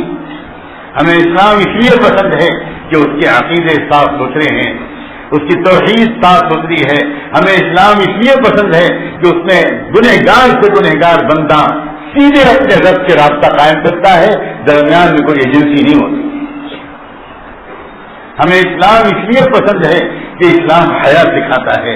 ہمیں اسلام اس لیے پسند ہے کہ وہ احترام اور عزت سب بڑوں کی سکھاتا ہے، مگر بندگی صرف خدا کی سکھاتا ہے۔ میں نے آپ کے اسی شہر بڑودہ میں غیر مسلموں کے ایک مجمع میں پورے چیلنج کے انداز میں کہا تھا، اور ابھی چند دنوں پہلے بامبے میں ایک بہت بڑا مجمع غیر مسلم بھائیوں اور بہنوں کا جمع ہوا، اور میں نے وہاں پھر اس چیلنج کو دہرایا کہ میں چاروں شنکراچاریوں کو خط لکھ چکا ہوں، 2 شنکراچاریہ سے مل چکا ہوں، رشیکیش کے آشرم میں خود جا چکا ہوں جہاں سب سے بڑی ویدک لائبریری ہے اور ویدک انسائکلوپیڈیا لکھی جا رہی ہے۔ سوامی چدانندا جی سب سے بڑے اس وقت ویدک عالم مانے جاتے ہیں۔ میں سوامی چدانندا جی کے پاس 3 دن رہ کر ان سے 3-4 باتیں کہہ چکا ہوں، لکھ کے دے چکا ہوں۔ میں چیلنج کرتا ہوں کہ پوجا کے معنی بندگی کو ثابت کر کے دکھا دیں۔ ہندی اور سنسکرت کی ڈکشنریوں میں پوجا کے معنی ہوتے ہیں عزت اور احترام کے، قطعاً نہیں ہوتے بندگی کے، قطعاً نہیں ہوتے عبادت کے۔ بندگی اور عبادت کے لیے سنسکرت میں اپاسنا کا لفظ آتا تھا، بھکتی کا لفظ آتا تھا، یہ پوجا کا لفظ تو عزت کا ہے۔ ان تمام پرانی کتابوں میں یہ آیا تھا کہ گیہوں کے دانے کی بھی پوجا کرو، چاول کی بھی پوجا کرو، برتنوں کی بھی پوجا کرو، ماں باپ کی بھی پوجا کرو، گرو کی بھی پوجا کرو، یعنی عزت کرو، احترام کرو، تکریم کرو، بے ادبی مت کرو، اللہ کے دیے ہوئے رزق کو ضائع مت کرو، یہ کہا گیا تھا۔ اور ساتھ میں یہ کہا گیا تھا کہ بندگی صرف خدا کی ہوگی، عبادت صرف اللہ کی ہوگی۔ اس میں صاف کہا گیا تھا اے انسان تو سب سے بڑا ہے اس دنیا میں اور تجھ سے بڑا صرف اللہ ہے، باقی ساری چیزیں چھوٹی ہیں۔ حد یہ کہ انسانوں کے زمین میں اتارنے سے پہلے فرشتے بہت بڑے مانے جاتے تھے، لیکن اللہ تعالیٰ نے انسان کو جب بھیجا تو یہ اعلان کرایا، پریکٹیکل ڈیمونسٹریشن کرایا اور فرشتوں سے کہا کہ اب تمہاری بڑائی کے دور ختم، اب تم سے بھی بڑا زمین میں اتارا جا رہا ہے، انی جاعل فی الارض خلیفہ۔ اب جب وہ انسان آ جائے تو تم کو اس کو اپنے آپ کو چھوٹا مان لینا، اس کو بڑا مان لینا۔ سجدے میں گر جانے کا مطلب ہی یہ تھا۔ فرشتوں نے مان لیا، ایک نے نہیں مانا، جس نے کہا کہ نہیں میں بڑا ہوں، یہ چھوٹا ہے، میں نہیں مانتا۔ جو اپنے کو بڑا کہتا ہے اور کسی اور کو جس کو اللہ نے بڑا بنا دیا ہو اس کو بڑا ماننے کے لیے تیار نہ ہو، اس کا نسب ابلیس سے جڑتا ہے، اس کا انجام بھی ابلیس جیسا ہوگا۔ وہ خدا کی رحمت سے دور چلا جائے گا اور اللہ کی رحمت کے قریب وہی آئے گا جو اب تک بڑا تھا، لیکن اب اللہ نے اس کے کسی اور بڑے کے سامنے پیش کر دیا، جھک گیا اور اپنی ہستی کو مٹا دیا۔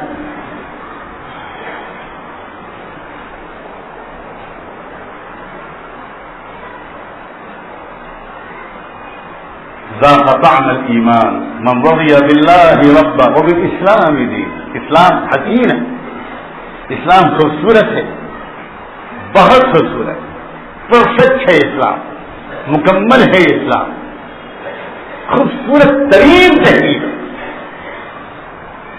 ایک ایک ادا اسلام کی جس کو پسند ہوگی، اللہ فرماتا ہے ایمان کا مزہ اسی کو آئے گا جو مجبوراً اسلام پر عمل کر رہا ہے، اور جہاں دوسرے لوگوں کے ساتھ بیٹھا جن کو کچھ اور پسند ہے، فوراً اس نے اس کی پسند کا خیال کر لیا، تو اس کا مطلب یہ ہے کہ ابھی اس کو اسلام پسند نہیں ہوا تھا، ابھی پسند نہیں۔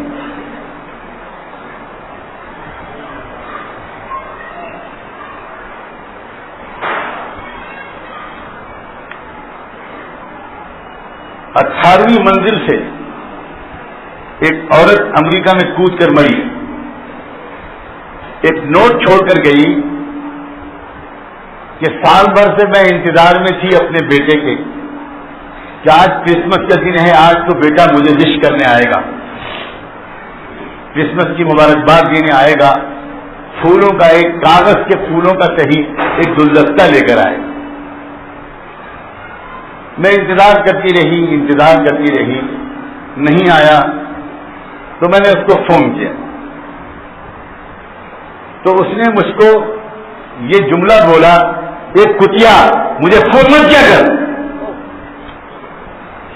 اس لیے اب میں دنیا میں جینا نہیں چاہتی، اب اس غم کو سہ نہیں سکتی۔ 18ویں منزل سے وہ فلاڈیلفیا کی عمارت سے کود گئی نیچے اور مر گئی، اور یہ خودکشی کا نوٹ چھوڑ کے گئی۔ یہ ہے مغربی تہذیب۔ اور اسلامی تہذیب کیا ہے؟ ایک صحابی آتے ہیں رحمت العالم سیدنا محمد الرسول اللہ صلی اللہ علیہ وآلہ وسلم کی خدمت میں، اور آ کر پوچھتے ہیں، اے اللہ کے رسول، کئی مرتبہ آپ سے ماں کی حقوق کے بارے میں سنا تھا، میری ماں کو فالج ہو گیا، وہ بالکل مفلوج اور معذور ہیں، میں پورا حج میں نے ان کو کرایا ہے اپنی ماں کو کندھے پر کمر پر سوار کر کے، مکے سے منا، منا سے عرفات، عرفات سے مزدلفہ، مزدلفہ سے پھر منا سے کنکریاں مروانا، یہ کرنا، پھر مکے لانا، طواف کرانا، سعی کرانا، یہ سارے کام میں نے اپنی ماں کو کمر پر بٹھا کر کرائے ہیں۔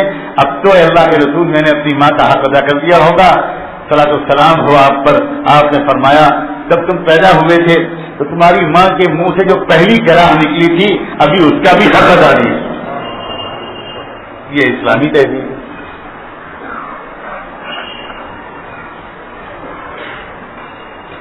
اسلام ایک دین کی حیثیت،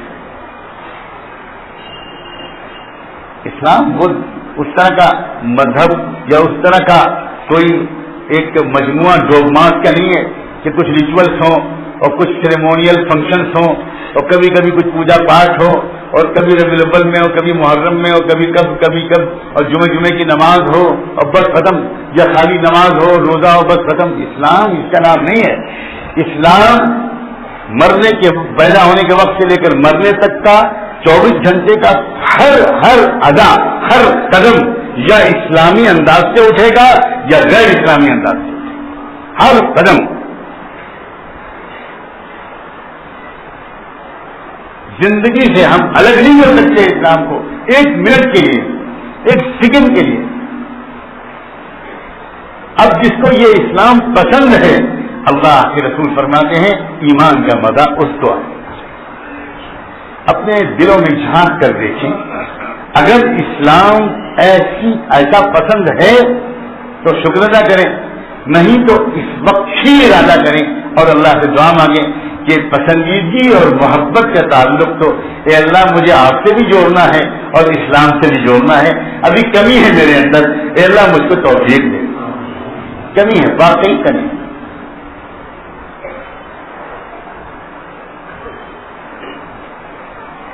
ہمیں اسلام پسند ہے اس لیے کہ اس کے اصول انصاف اچھے ہیں، ہر چیز اس کی پیاری ہے۔ ہمیں اسلام پسند ہے اس لیے کہ اس میں غریبوں اور یتیموں کا خیال رکھنے کو ایسا کہا گیا ہے کہ پوری دنیا میں اس کا تصور ہی نہیں۔ غریبوں کی خدمت کو دنیا کے کسی بھی مذہب میں فرض اور یا رکن قرار نہیں دیا گیا۔ الحمدللہ مذاہب عالم کا مطالعہ میرا ایک میرا شوق ہے۔ 20 سال ہو گئے میں تمام دنیا کے تمام ان دھرموں کا اور گرنتھوں کا اور کتابوں کا اور قانون کے مجموعوں کا مطالعہ کرتا رہتا، کہیں فرض نہیں، اور ایک اسلام ہے کہ خدمت خلق کو دوسرا رکن قرار دے دیا گیا. زکات کسے کہتے ہیں؟ خدمت خلق کے ایک آرگنائز سسٹم کا نام ہے زکات, ایک منظم انتظام کا نام ہے زکات. ہمیں اسلام اس لیے پسند ہے کہ اس میں اس کی اجازت نہیں ہے کہ پڑوس میں کوئی بھوکا ہو اور ہم سو جائیں کھانا کھا کر. ہمیں اسلام اس لیے پسند ہے کہ اس میں یتیموں اور بیواؤں کی خبرگیری کو فرض قرار دیا. بڑے سے بڑے تم ولی ہو, بزرگ ہو, بہت بڑے عالم ہو, لیکن تمہارے محلے اور علاقے میں کوئی بھوکا, چاہے وہ غیر مسلم ہو, اگر وہ بھوکا سو گیا تو تمہاری ولایت چھن جائے گی, سب ختم ہو جائے گا تمہارا. مدینہ منورہ میں عید کا دن ہے اور رحمت دو عالم سیدنا محمد رسول اللہ صلی اللہ علیہ وآلہ وسلم عید کی نماز پڑھانے کے لیے تیار ہو کے نکلے ہیں. اس طرح نکلے ہیں کہ آپ کے دونوں طرف آپ کے دونوں نواسے شہزادے سیدنا حسن اور سیدنا حسین آپ کے دونوں ہاتھوں کی انگلیاں تھامے ہوئے آپ کے ساتھ چل رہے ہیں. نانا, عظیم نانا اپنے عظیم نواسوں کو لے کر جا رہا ہے صلی اللہ علیہ وآلہ وسلم.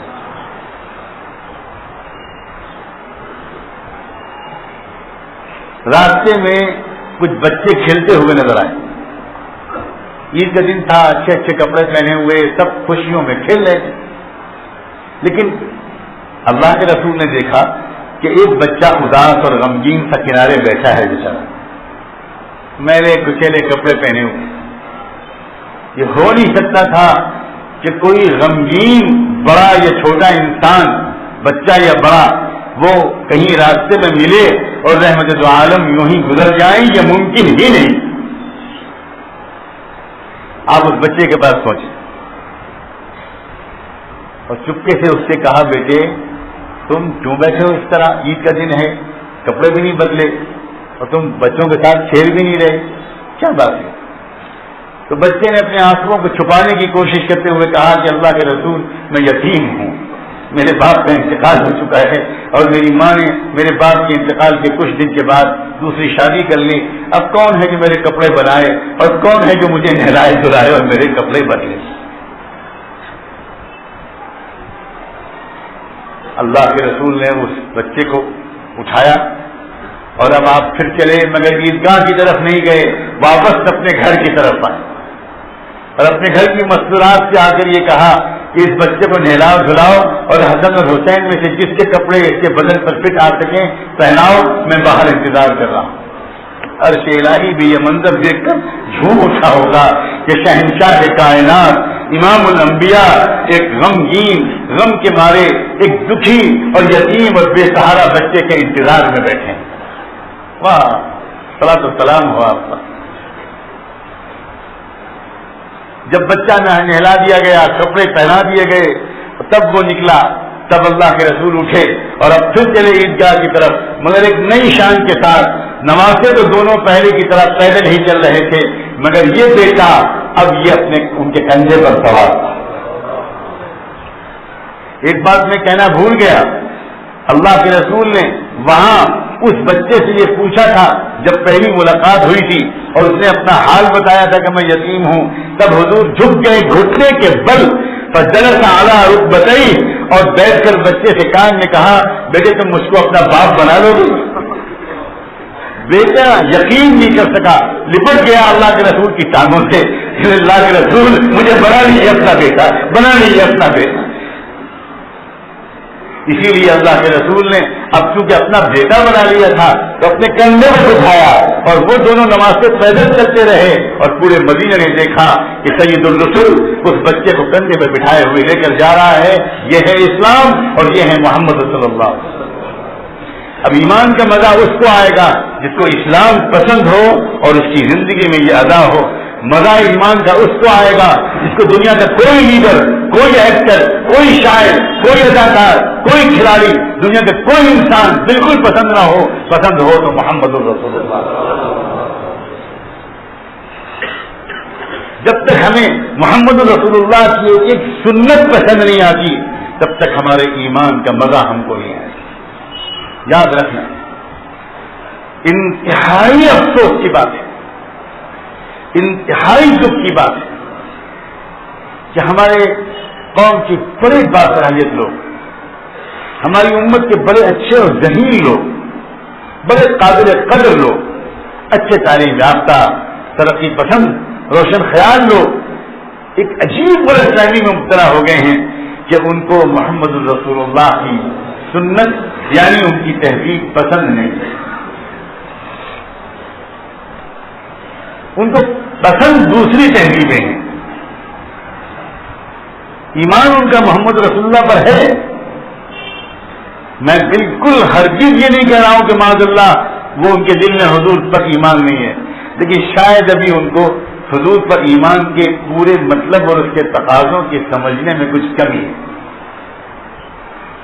کیونکہ حضور اتنی سخت بات عام طور پر نہیں کہا کرتے تھے جتنی سخت بات آپ نے یہ فرمائی، من رغب عن سنتی فلیس منی، جس کو میری تہذیب پسند نہیں ہے اس کا مجھ سے کوئی تعلق نہیں.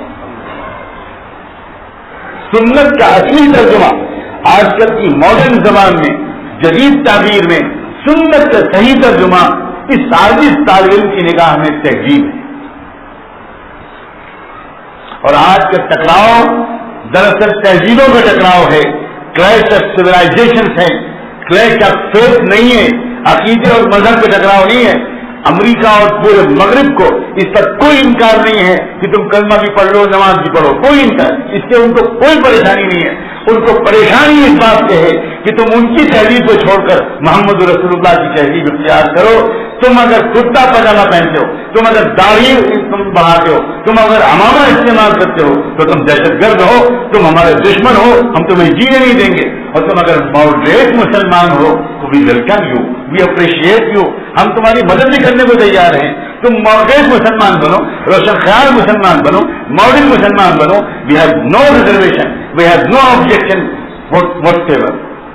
صاف صاف اپنی کی قیادت کی بات ہے. کیا وجہ ہے کہ ان کو ہمارے کالجوں سے کوئی خطرہ نہیں؟ کیا وجہ ہے کہ ان کو ہمارے اسکولوں سے کوئی خطرہ نہیں؟ اور کیا وجہ ہے کہ ان کو مسجد اور مکتب اور مدرسے سے خطرہ ہے جس کو ہمارے دانشور بھی حقیق سمجھتے ہیں؟ کیا وجہ؟ وجہ صرف یہ ہے، صاف سن لیں، the courage is out of being. انہیں کے ایک نمائندے نے صاف کتاب میں لکھا ہے، کریج آف سویلائزیشن، ہمارا تمہارا جھگڑا تہذیب کا جھگڑا. کیا وجہ ہے کہ فرانس کا صدر فرانس کی پارلیمنٹ کا ایک خصوصی اجلاس بلاتا ہے؟ فرانس کے دستور میں اس بات کی کبھی اجازت نہیں تھی کہ پارلیمنٹ کے جو دونوں ہاؤسز ہوتے ہیں، آپ کو پتا ہے کہ اکثر پارلیمنٹ کے دو ہاؤس ہوتے ہیں، ایک اپر ہاؤس ایک لوور ہاؤس. جیسے ہمارے یہاں ہے اپر ہاؤس راجیہ سبھا اور لوور ہاؤس لوک سبھا، اسی طرح فرانس کے پارلیمنٹ کے بھی دو ہاؤسز ہیں. ان دو ہاؤسز کا کامن سیشن فرانس کی تاریخ میں کبھی نہیں ہوا، لیکن فرانس کے موجودہ صدر نے ان دونوں ہاؤسز کا ایمان ہائے پارلیمنٹ کا ایک مشترکہ اجلاس بلایا. اس کے لیے دستور میں ترمیم کی، اور مشترکہ اجلاس بلانے کے بعد جب صدر فرانس تقریر کرنے کے لیے کھڑے ہوئے تو موضوع کیا تھا؟ موضوع یہ تھا، ہم فرانس کی سڑکوں پر، فرانس کی یونیورسٹیوں اور کالجوں میں، فرانس کے آفیسز میں، اپنے ملک کے پبلک پلیسز میں، اپنے ملک کے پارکس میں، اپنے ملک کی عام جگہوں پر برقعے اور نقاب کو برداشت نہیں کریں گے. واہ سبحان اللہ.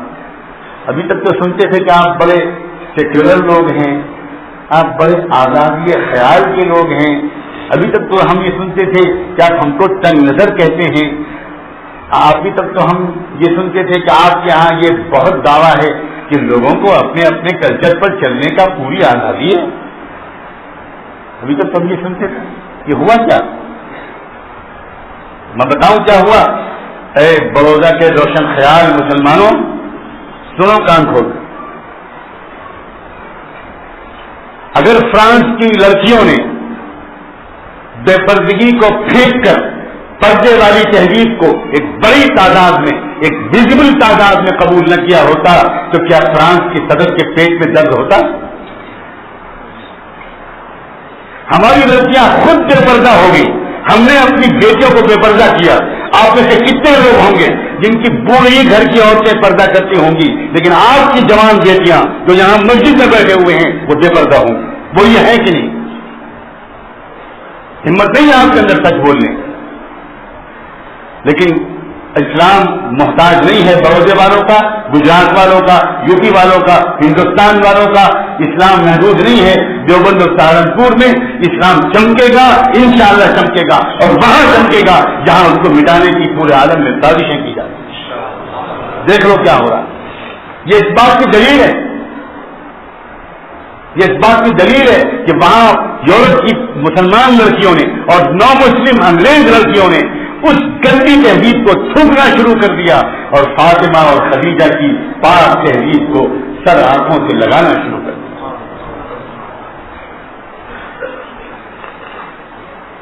ایک عورت نے ایک کتاب لکھی ہے وہاں امریکہ میں, the sun will rise from the west, the sun will rise from the waste.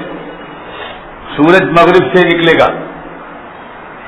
اس نے حدیث کوٹ کی ہے مقدمے میں کہ بخاری شریف کی روایت ہے کہ قیامت اس وقت تک قائم نہیں ہو سکتا جب تک کہ سورج مغرب سے نہ نکلے. تو اس عورت نے کہا کہ اس کی اصل تشریح تو وہی ہے جو علماء کرتے ہیں کہ واقعی یہی والا سورج جو دنیا میں گرمی اور روشنی پہنچاتا ہے, یہ ایک دن مشرق سے نکلنے کے بجائے مغرب سے نکلے گا. یہ بالکل صحیح ہے, لیکن میں تو اس کا ایک اور مطلب سمجھ رہی ہوں. قیامت کے آنے سے پہلے پہلے اسلام کا سورج مغرب سے نکلے گا. کیا وجہ ہے کہ امریکہ کے پچھلے صدر پریزیڈنٹ کلنٹن نے ایک پڑوس کے ملک کے کیپٹل میں وہاں کھڑے ہو کر اپنی تقریر میں یہ کہا جو میں نے خود لائیو وہ تقریر سنی تھی. اس تقریر میں اس نے کہا I bear witness that the Islam is the fastest growing religion in United States of America. میں گواہی دیتا ہوں کہ اسلام امریکہ میں سب سے تیزی سے پھیلنے والے مذہب کا نام ہے. لیکن یہ باتیں سن کر خوش ہونے کے بجائے میں شرمندگی کے احساسات آپ کے اندر پیدا کرنا چاہتا ہوں. کیا ایسا تو نہیں ہو رہا کہ اللہ تعالیٰ اسلام کی نعمت ہم سے چھین کر ان کو دینے والا؟ من يرتد منكم عن دينه فسوف يأتي الله بقوم يحبهم ويحبون أذلة على المؤمنين أعزة على الكافرين. اور فرمایا وَإِن تَتَوَلَّوْا يَسْتَبْدِلْ قَوْمًا غَيْرَكُمْ ثُمَّ لَا يَكُونُوا أَمْثَالَكُمْ. اگر تم سنت کے راستے سے پیچھے جاؤ گے تو اللہ تمہارے انتظار میں نہیں بیٹھا رہے گا, کسی اور قوم کو کھڑا کر دے گا اور تم کو مسترد کر دے گا, تم کو تاریخ کے 10 دن میں پھینک دے گا.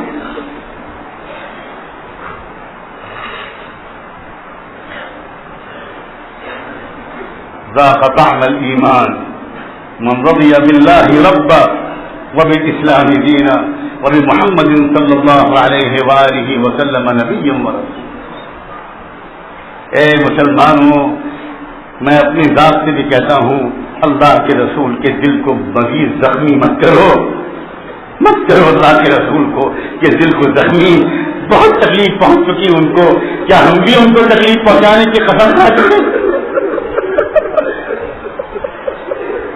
ایک اللہ والے نے, سچ کہہ رہا ہوں, ایک اللہ والے مسجد نبوی میں اعتکاف کر رہے تھے اور دن رات رو رہے تھے اور اللہ کے رسول سے یاد کر رہے تھے کہ اللہ کے رسول, ہے اللہ کے رسول, اللہ سے دعا کر دیجئے امت پر یہ حالات ختم ہو جائیں.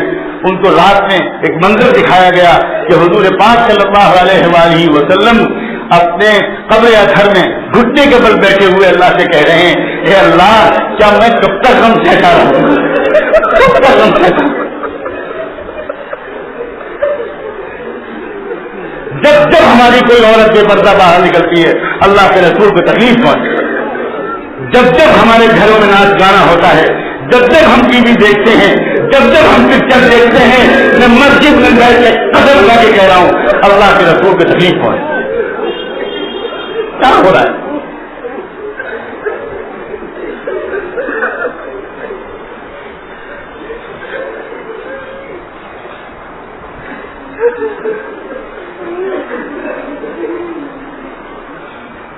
ایمان کا مزہ نہیں آئے گا جب تک ہم کو محمد الرسول اللہ سے ایسی محبت نہیں ہوگی کہ ساری دنیا ناراض ہو جائے.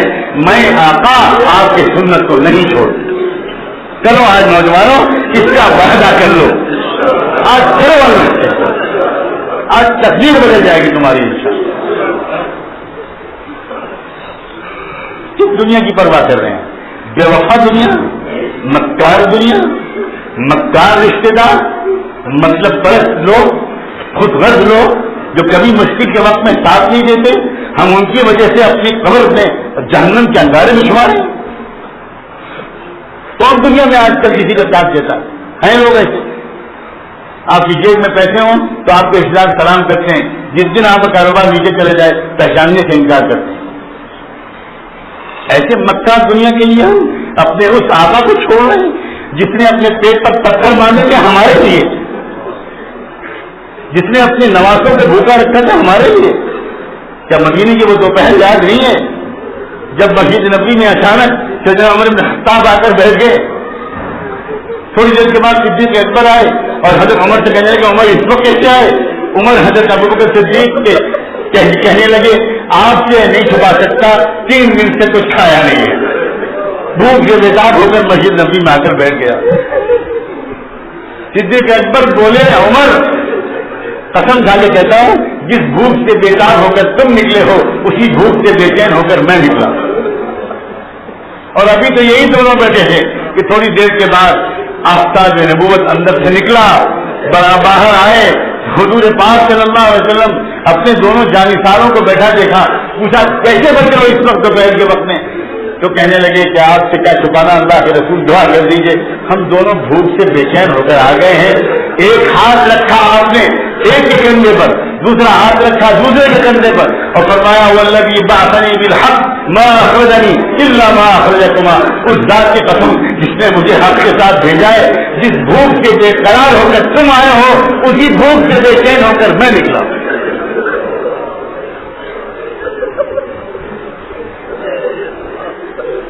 اللہ. حضور پاک صلی اللہ علیہ وسلم اپنی بھوک تو برداشت کر سکتے تھے مگر ان دونوں کی بھوک دیکھ کر آپ بے چین ہو گئے اور آپ ان دونوں کو لے کر چلے اپنے ننیالی رشتے دار اور پرانے میزبان عاشق اور وفادار ابو ایوب انصاری کے پاس. گھر پر وہ نہیں تھے ابو ایوب انصاری. بیوی نے دیکھا کہ ارے حضور آ رہے ہیں. صدیق اکبر عمر فاروق بھی ساتھ میں ہیں اور خوشی سے اچھل گئی اور دوڑ گئے. کہا آپ بیٹھیے، آپ تشریف رکھیے، میں بلا کے لاتی ہوں. ابو ایوب جہاں گئے مجھے پتا ہے، میں جا کے بلا کے لاتی ہوں. شاید وہ باغ میں گئے، جلدی میں بلا کے لاتی ہوں، آپ بیٹھیے. بلا کے لائیں اپنے شوہر کو، دوڑتے ہوئے آئے. سمجھدار لوگ تھے، سمجھ گئے دوپہر کے وقت میں اس آنے کا کیا مطلب ہے. جلدی جلدی شوہر نے بیوی سے کہا میں بکری ذبح کرتا ہوں، گوشت تیار کرتا ہوں، تم جلدی سے روٹی پکاؤ، جلدی سے سب سے پہلے کھانا خدمت میں لاؤ. پہلے انہوں نے کھجور کے گوشے لا کر رکھ دیے، خوشے لا کر رکھ دیے اور اس کے بعد گوشت اور روٹی لے کر حاضر ہوئے. اب حضور نے اٹھایا ایک ٹکڑا روٹی کا اور ایک ٹکڑا روٹی کا اور اس کے بعد کہا کہ ذرا پہلے فاطمہ کو دے آؤ. فإنها لم تذق منذ 3 دن سے فاطمہ نے کچھ نہیں چکھا. ایسے نبی اور رسول کی سنتوں کو ہم مذاق اڑائیں اور ان کے دشمنوں کی تہذیب کو قبول کر رہے ہیں.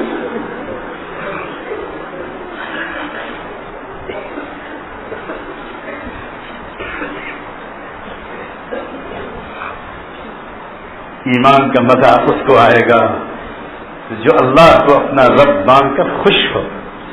اللہ سے اس کا خوشی کا تعلق ہوگا، محبت کا تعلق. اللہ والے چپ چاپ اللہ سے باتیں کرتے ہیں جیسے کوئی دوست اپنے دوست سے اور کوئی عاشق اپنے معشوق سے باتیں کرتا ہے. اے اللہ اس تعلق کا کوئی ذرہ ہمیں بھی عطا کر. باتیں کرتے ہیں باتیں، اور اللہ کو ایسی محبت کی باتیں بہت پسند ہیں.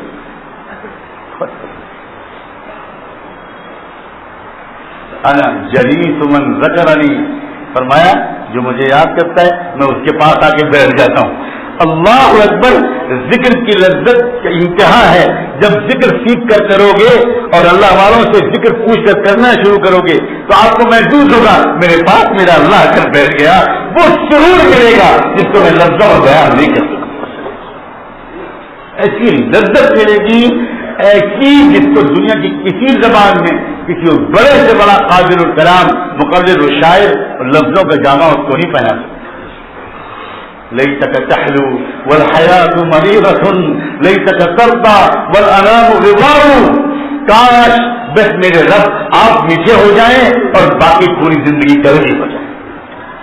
لیتک ترضی والانام غبار، آپ راضی ہو جائیں ساری مخلوق ناراض ہو جائے.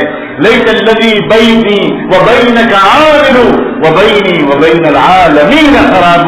کاش میرے اور آپ کے تعلقات اچھے ہو جائیں، باقی میرے پوری دنیا سے جھگڑا ہو. محبت نپوش ان خرقپوشوں کی ہم کیوں اصرار کرتے ہیں؟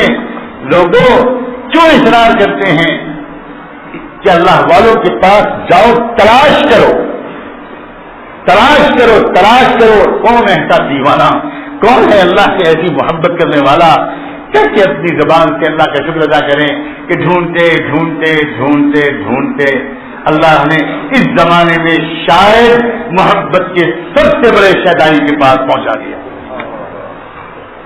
شاید ایسی ہستی کو دکھا دیا جس کو دیکھ کر اندازہ ہوتا ہے کہ اگر 14ویں اور 15ویں صدی کے اس امتی کی محبت خدا کا یہ عالم ہے تو آقائے نامدار محمد رسول اللہ اور صحابہ اور اہل بیت کی محبت کا کیا عالم.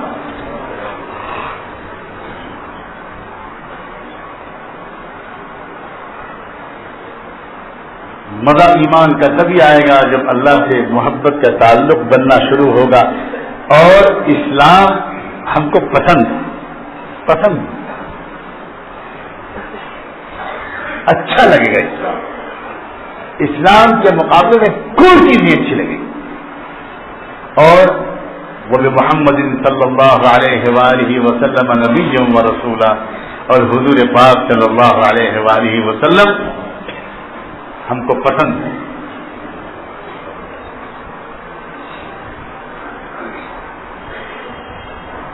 ہم سے یوں تو وہ بہت سے گناہ ہو رہے ہیں اور بہت سے گناہوں کا کچھ ہم کو احساس بھی ہے. کبھی کبھی شرمندگی سے ہم معافی بھی مانگ لیتے ہیں، لیکن اللہ سے، اسلام سے اور حضور پاک صلی اللہ علیہ وسلم سے محبت کے نہ ہونے کو تو شاید ہم نے کبھی گناہ سمجھا ہی نہیں، جبکہ لاکھوں گناہوں کا یہی سبب ہے. یہی سبب ہے.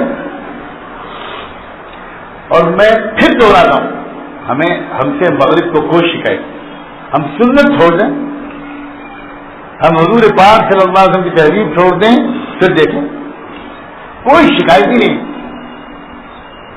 بہت سی باتیں ہیں جو عوام کے سامنے آئی نہیں ہیں اب تک، اور کھل کر اب ان باتوں کے کہنے کا وقت آ گیا. یاد رکھنا، روح دجالی اور روح محمدی کے درمیان ایک لمبی جنگ چھڑی ہوئی ہے. جس طرح ہر مومن کے اندر، ہر مومن کا رشتہ حضور پاک صلی اللہ علیہ وسلم کی روحانی اولاد کا ہے، اسی لیے حضور پاک کی بیویوں کو ہماری مائیں کہا گیا. ماں بغیر باپ کے تو نہیں ہوا کرتی. ہماری روحوں کو الحمدللہ ٹوٹے پھوٹے ایمان والے کو بھی یہ شرف حاصل ہے کہ حضور پاک صلی اللہ علیہ وسلم کی ہم روحانی اولادیں ہیں.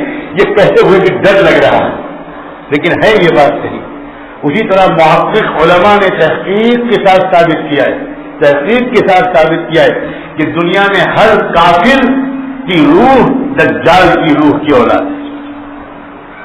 اور یہ جو کشمکش ہے نا، جو آج کل اپنے آخری عروج پہ پہنچی ہوئی ہے، آج بہت بڑھتی ہوئی ہے.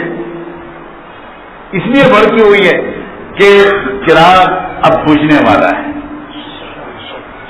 بجھنے سے پہلے چراغ کی لو بہت جوش مارتی ہے، تو روح دجالی اپنی آخری کوشش میں ہے روح محمدی کو دبانے کی. تو جس کے اندر جتنی روح محمدی ہے اسی حساب سے وہ اس وقت حالات میں گرفتار ہے. یہ روح دجالی ہے، غیبی نظام چل رہا ہے. کاش کہ ہم مومن ایمان والے اس زمانے کے حالات کو صرف BBC لندن اور ٹائمز آف انڈیا سے نہ سمجھتے، سورہ کہف سے سمجھتے، سورہ بنی اسرائیل سے سمجھتے، قرآن سے سمجھتے، احادیث فتن سے سمجھتے. یہ لڑائی ظاہری فوجوں کے درمیان نہیں ہے، یہ لڑائی دراصل ان سین فورسز کے سامنے ہے، اور جس کا رشتہ جس سے ہے وہ اس کو اپنے لشکر کی طرف کھینچ رہا ہے. روح دجالی کا رشتہ جن لوگوں سے ہے، جن لوگوں کے اندر روح دجالی جتنی زیادہ ہے وہ اتنی ہی زیادہ اس کفر کے لشکر اور ظلم کے لشکر کو جوائن کر رہے ہیں، اور جس کے اندر روح محمدی کا جتنا زیادہ زندہ حصہ موجود ہے وہ اسی طرح اس دوسرے لشکر میں جا رہا ہے، اور قیامت تک اس وقت تک نہیں آئے گی، اور دجال اس وقت تک سامنے نہیں آئے گا انسانی شکل میں، جب تک کہ صحیح بخاری کی روایت کے مطابق صاف فرمایا اللہ کے رسول نے، دجال اس وقت تک نہیں آئے گا جب تک کہ مسلمان کہلانے والے لوگ دو حصوں میں تقسیم نہ ہو جائیں، فسطاط ایمان لا نفاق فی و فسطاط نفاق لا ایمان فی۔ فرمایا مسلمان دو حصوں میں تقسیم ہو جائیں گے، ایک طرف ایمان کامل ہوگا جس میں نفاق کی ذرہ برابر ملاوٹ نہیں ہوگی، یہ روح محمدی کا لشکر ہوگا، اور ایک طرف نفاق ہی نفاق ہوگا، رتی برابر ایمان نہیں ہوگا، یہ سب دجال کا لشکر ہوگا۔ جب یہ مکمل ہو جائے گی تقسیم، تب دجال انسانی شکل میں آ جائے گا، اور دجال بیت المقدس پر قبضہ کرے گا اور وہاں سے پوری دنیا میں رول کرے گا۔ یہ وقت بہت قریب ہے، بہت قریب ہے، بہت قریب۔ قسم کھا کے کیا طالب علم کہہ کر جانا چاہتا ہے بڑودہ سے، پتہ نہیں آئندہ دوبارہ آنا نصیب ہو کہ نہ ہو، کہ یہ وقت بہت قریب ہے۔ اب ہم میں سے کون روح دجالی والے لشکر میں جانے والا ہے اور کون روح محمدی کے لشکر میں جانے والا ہے، یہ ہمارا اپنا فیصلہ ہے۔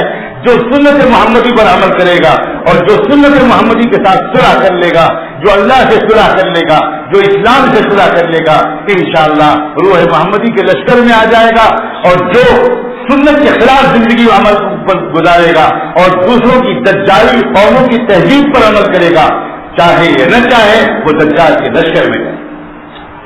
میرے اور آپ کے شہر لکھنؤ اور بڑودہ کا ذکر کیا ہے، حدیثوں میں آتا ہے کہ دجال پوری دنیا کے ہر شہر میں جائے گا، ہر شہر میں جائے گا، ہر شہر میں اس کو اپنے سپورٹر ملیں گے کروڑوں کی تعداد میں۔ وہ مدینے اور مکے بھی جانا چاہے گا، نہیں جا سکے گا۔ مدینہ منورہ پر حضرت جبریل علیہ السلام لاکھوں فرشتوں کی فوجیں لیے ہوئے متعین کھڑے ہوں گے، دجال قریب آنا چاہے گا، فرشتے اس کو بھگا دیں گے، لیکن دجال مدینے کی سرحد کے باہر سے آواز لگائے گا، آ جاؤ میرے ساتھیوں آ جاؤ، تو مدینہ منورہ سے 70,000 منافقین نکل کر دجال کی پارٹی کو جوائن کریں۔ اگر مدینہ منورہ کے اندر سے 70,000 منافقین نکلنے والے ہیں تو میرے اور آپ کے شہروں سے کیا حال ہوگا، اور میرا آپ کا کیا ہوگا؟ لوگوں یہ عام حالات نہیں ہیں، خدا کے بندوں یہ عام حالات نہیں ہیں، اور میں خالی بات کہنے کے لیے نہیں آیا، میں محفل گلاس کے لیے نہیں آیا۔ مجھے کسی نے حکم دیا ہے کہ گاؤں گاؤں شہر شہر جاؤ اور لوگوں کو نشے سے نکالو، نشے میں ہیں لوگ۔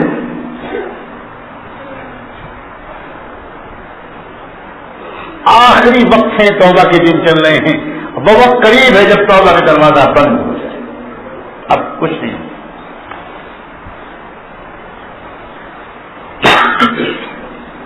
اور ہمیں جس گناہ سے توبہ کرنی ہے وہ گناہ ہے جس کا آج تذکرہ ہوا ہے۔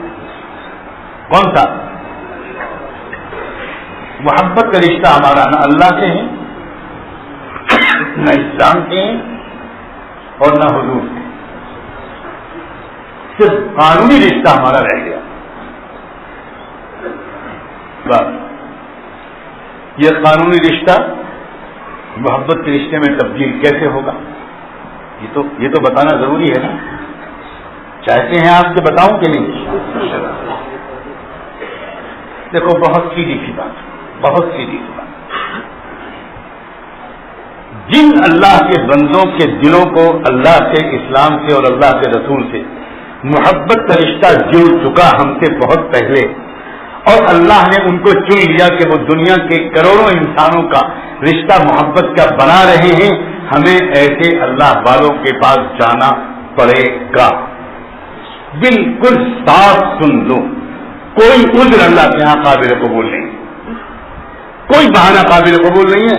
ہر ٹرین بھری ہوئی جا رہی ہے، کسی ٹرین میں کوئی سیٹ نہیں ملتی، ہر فلائٹ بھری ہوئی فل جا رہی ہے، کسی فلائٹ میں کوئی سیٹ نہیں ملتی، ہر بس بھری ہوئی جا رہی ہے۔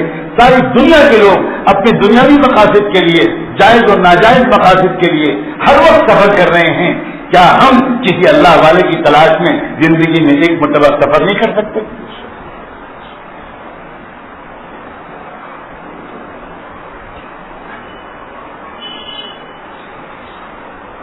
یہ سودا اتنا سستا نہیں ہے کہ میں ان اللہ والوں کے نام اور پتے یوں ہی بتا دوں، بالکل نہیں۔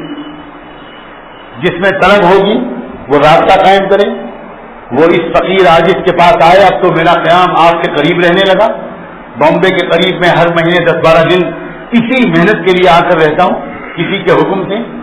آپ یہاں کے لوگوں سے میرا پتہ پوچھیں، میرے پاس آئیں یا مجھ سے پوچھیں، وہاں آ کر پوچھیں گے تب بتاؤں گا، یہاں نہیں بتاؤں۔ سستا نہیں ہے یہ، اس کو حقیقت مت سمجھیے۔ میں بتاؤں گا، ہو سکتا ہے میں ان اللہ والوں کا پتہ بتاؤں آپ کے مزاج کو دیکھ کر جو آپ کے گجرات میں ہوں، آپ سے قریب ہوں، جن سے آپ رابطہ قائم کر سکیں۔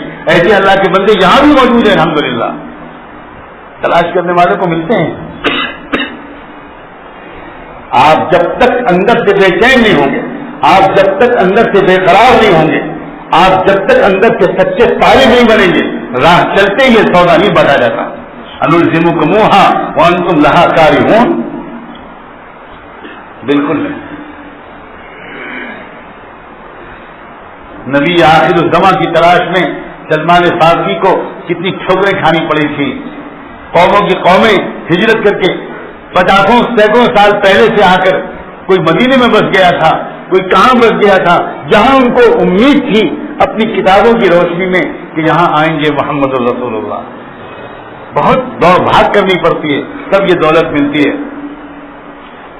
تحدیث نعمت کے طور پر کہتا ہوں، شکایت کے طور پر نہیں، کہ اللہ والوں کی گود میں پڑا، بڑے بڑے مشائخ کو دیکھا، بڑے بڑے اکابر علماء کو دیکھا، الحمدللہ عرب و عجم کے سینکڑوں علماء سے اس عاجز کا رابطہ ہوا، بڑی بڑی یونیورسٹیوں میں گیا، بڑے بڑے دانشوروں کو دیکھا، امریکن کانگریس کی لائبریری میں خطاب کیا، UN میں میری تقریر ہوئی، زبردست اللہ تعالیٰ نے موقع دیا اور عجیب و غریب اس کے اثرات نکلے۔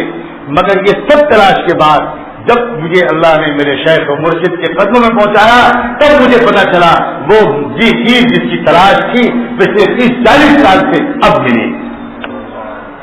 نازم بچشم خود کہ جمال او دیدم، نازم بچشم خود کہ جمال او دیدم، میں اپنی آنکھوں پر ناز کرتا ہوں کہ میں نے اس کا حسن دیکھا۔